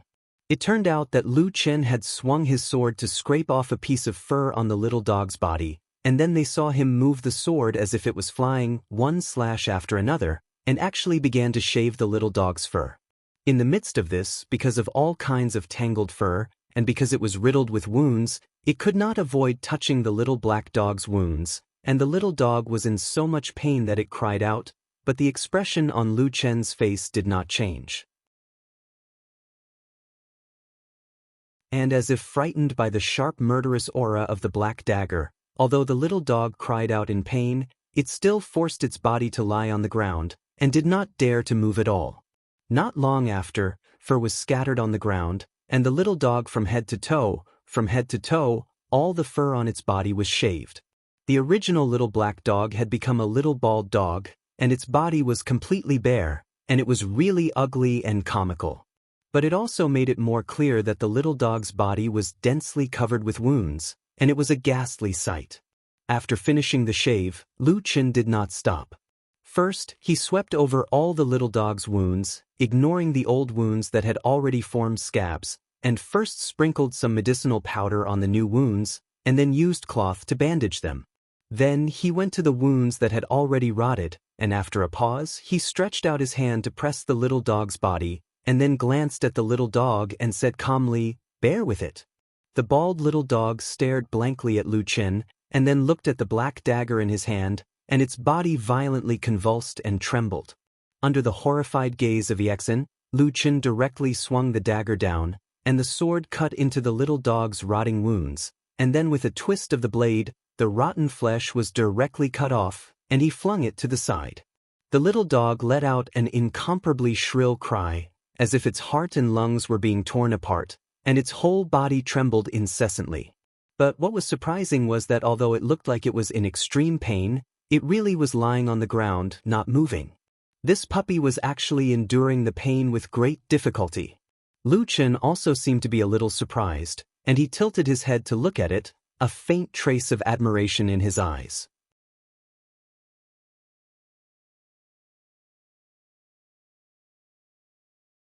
Chapter 70. Although he was surprised by the black puppy's endurance, Lu Chen's hands did not stop. The black sword danced around the puppy's body, and not long after, 3 pieces of rotten flesh were cut off from the puppy's body. Fresh blood flowed all over the ground. Then, Lu Chen skillfully took out some strange medicinal powder and sprinkled it on the puppy's wounds. The bleeding quickly stopped, and he used a white cloth to bandage the puppy's wounds. After that, the puppy looked like it was on the verge of death. It had no strength left, and could only rest its head on the ground, gasping for air. On the other hand, Ixin, who was standing at the side, was horrified, and her face seemed to be slightly pale. However, after seeing that the wounds were bandaged with white cloth, Ixin heaved a sigh of relief and said softly, "Thank you, Brother Lu." Lu Chen looked at her and said, "It's not over yet." Ixin was shocked and said, "What else?" Lu Chen silently turned his head, as if he had nothing to say. He just pointed at the puppy's hind leg. There was a broken leg there. Ixin was speechless and did not know what to say. Fortunately, Lu Chen did not say much. He walked to the side and chopped a wooden stick, just like how he treated Ixin this morning. Taking advantage of this gap, Ixin squatted beside the puppy and said softly, "Puppy, don't be afraid. Brother Lu is very powerful. He will heal all your wounds. This leg is different from your hand." Lu Chen's voice rang in her ear. Ixin looked up and saw Lu Chen squatting down again with a wooden stick. He said calmly, "Although your hand is broken, it was reattached quickly and there is medicine. If there are no accidents, it will recover in 1 or 2 months. However, this puppy's leg is different. It has been broken for too long." What will happen to it?" Ixin asked anxiously. Lu Chen thought for a while and said, "It can probably be reattached, but it definitely won't recover. The best case scenario is that it will become a lame dog." "Lame dog?" Ixin muttered blankly. She didn't know what to say. On the other side, Lu Chen had already grabbed the broken dog's leg. First, he checked the wound, then he cleaned it carefully. He carefully aligned the bones and applied some medicinal powder. Finally, he used a strip of white cloth to tie the dog's leg tightly to the wooden stick. At this point, the plan to save the dog had finally come to an end. Looking at it now, not only was the original black puppy bald, its body was also covered with white strips of cloth, and a wooden stick was tied to its hind leg. It was as comical as one could imagine, but compared to the tragic scene in the barbarian's cave, it was much better. After such a torment, they were delayed for a long time. The two of them did not travel far that day. In the end, they only walked for a few miles from the river valley before the sky darkened. As usual, it was not allowed to light a fire in the night in the disordered land. Lu Chen and Ixin did not stay in the open space near the riverbank. According to Lu Chen, when night came, it was very likely that some monsters would come to the riverbank to drink water. At that time, staying there would only lead to death. Ixin naturally listened to Lu Chen. Thus, the two of them found a tall tree and climbed up, bringing along the dog. When the sky was completely dark, Ixin leaned against the tree trunk and hugged the wrapped-up dog in her arms. She comforted it softly, looking like she was comforting a child. Her voice was slow and gentle, like the whispers of the forest, but also like a warm spring breeze. "Don't be afraid. We've already saved you, so of course we won't abandon you. At least we'll wait until you've recovered. When that time comes, I'll let you go. Even if you let it go, it will still die," Lu Chen, who was sitting on the other side of the tree, suddenly said. Ixin was a little surprised. But Lu Chen raised his head and looked at the gloomy and dark night sky. After a moment of silence, he said, "Didn't you ask me earlier why this kind of dog doesn't need to be saved? This dog is a mixed breed. Its bloodline comes from 2 kinds of monsters, the snow wolf and the black jackal. The snow wolf was a proud and powerful high-grade demon beast. It had always lived alone. When the male snow wolf is in heat, it will casually rape the weak black jackal because it can't find a mate. However, it will never care about its offspring. The black jackal, on the other hand, is naturally fierce and autistic. It especially values the purity of the dog's bloodline. Once a mixed breed like this appears in front of the black jackal, it will be attacked by all the black jackals and directly torn to pieces. This is also the reason why these mixed breeds almost never grow up. Almost all dogs are bitten to death as soon as they are born. Exine silently lowered her head. The puppy in her arms softly whimpered. No one knew if it was complaining about its tragic fate. Why this unlucky puppy was not bitten to death when it was born, and why it fell into the hands of the old barbarian to be tortured. These things were naturally untraceable now. However, the following days were considered peaceful. Wuxia led Exine and the puppy forward in the disorienting lands. They did not encounter any major problems along the way. About 5 days later, they finally returned to the Leaping Tiger Gorge. Thinking about it, it was as if they had gone around in a circle and came back. However, there were 4 of them when they entered the disorienting lands, but only 2 were left. This inevitably made Exine feel a little sad. On the contrary, in these 5 days, the unlucky puppy seemed to have a cheap life. Its heavy injuries actually healed very quickly. After a few days, it was able to run around on the ground.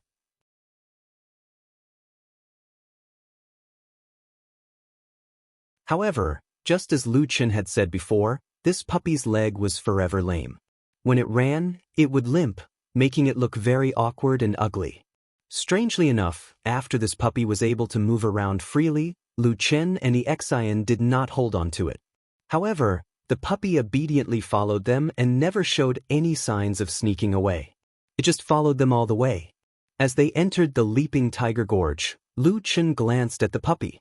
Seeing that it was very curious as it limped back and forth, looking at the surrounding scenery, Wuxia could not be bothered with it. Instead, he said to Exine, "After this, we will be considered to have left the disorienting lands. Let's go our separate ways here." Exine's footsteps paused for a moment. After a moment of hesitation, she looked at Wuxia with a sincere expression of gratitude. She said, "Brother Lu, I really thank you." Wuxia smiled and said, "Don't mention it. It was nothing." Exine shook her head and sighed. "It's not like that. I know that I am a very stupid person and caused you a lot of trouble along the way. Brother Lu, I won't say anything else. If there is a chance in the future, come find me at Kunlun Mountain. I will definitely." "Huh?" Wuxia was stunned. He stopped in his tracks and looked at Exine with a shocked expression. "What? You are a disciple of the Kunlun party?"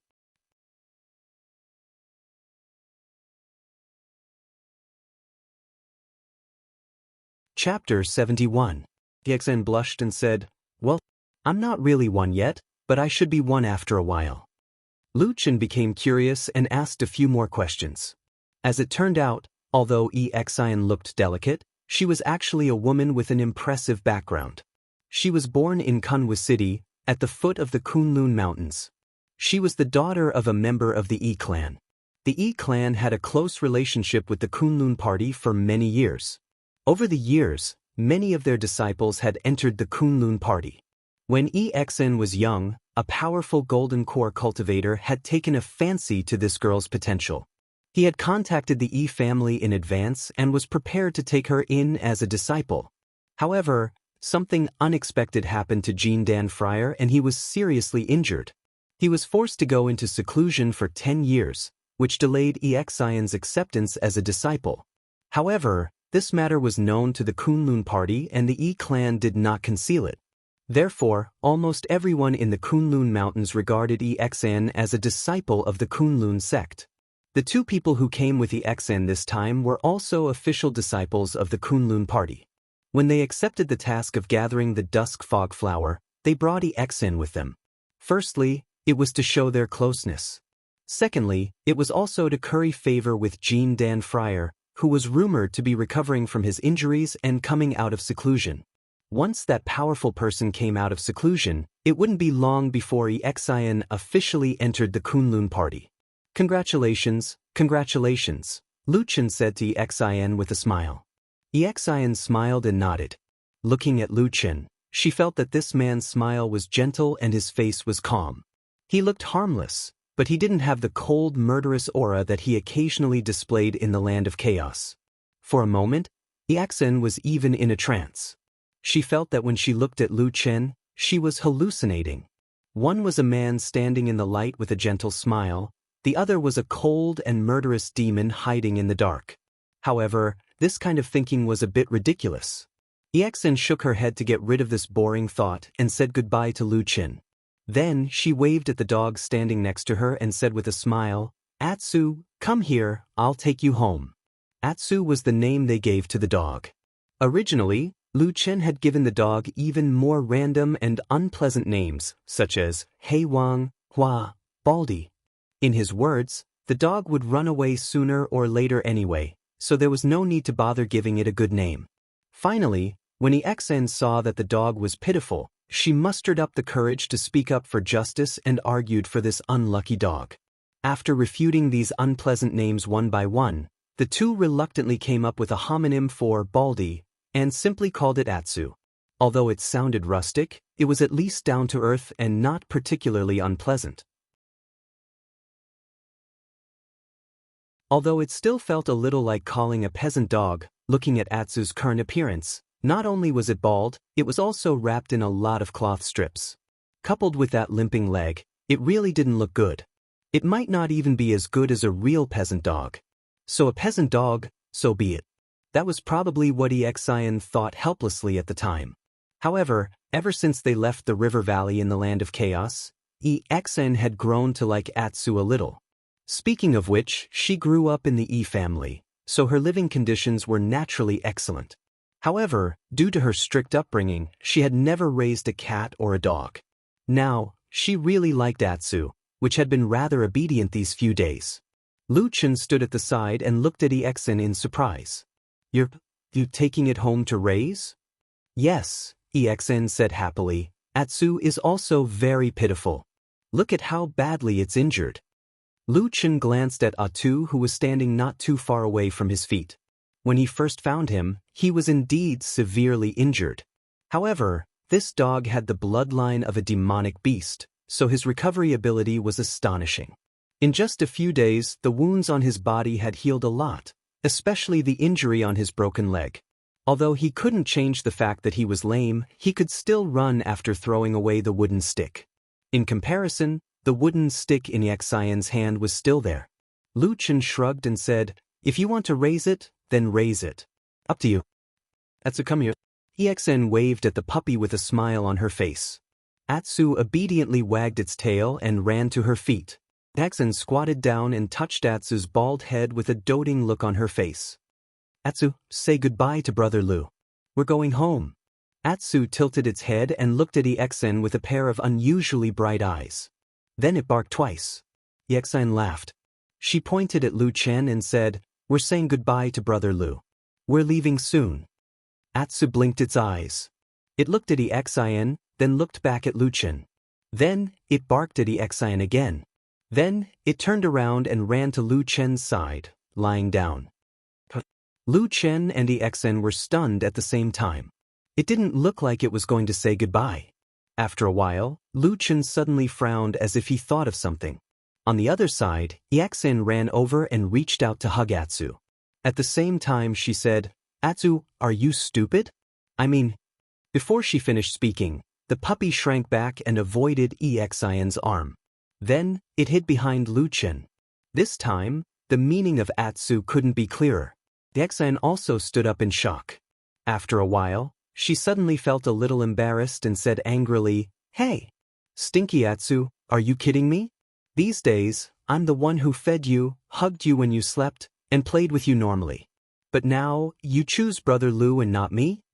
Atsu's bald head poked out from behind Lu Qin's calf. It looked a little sneaky.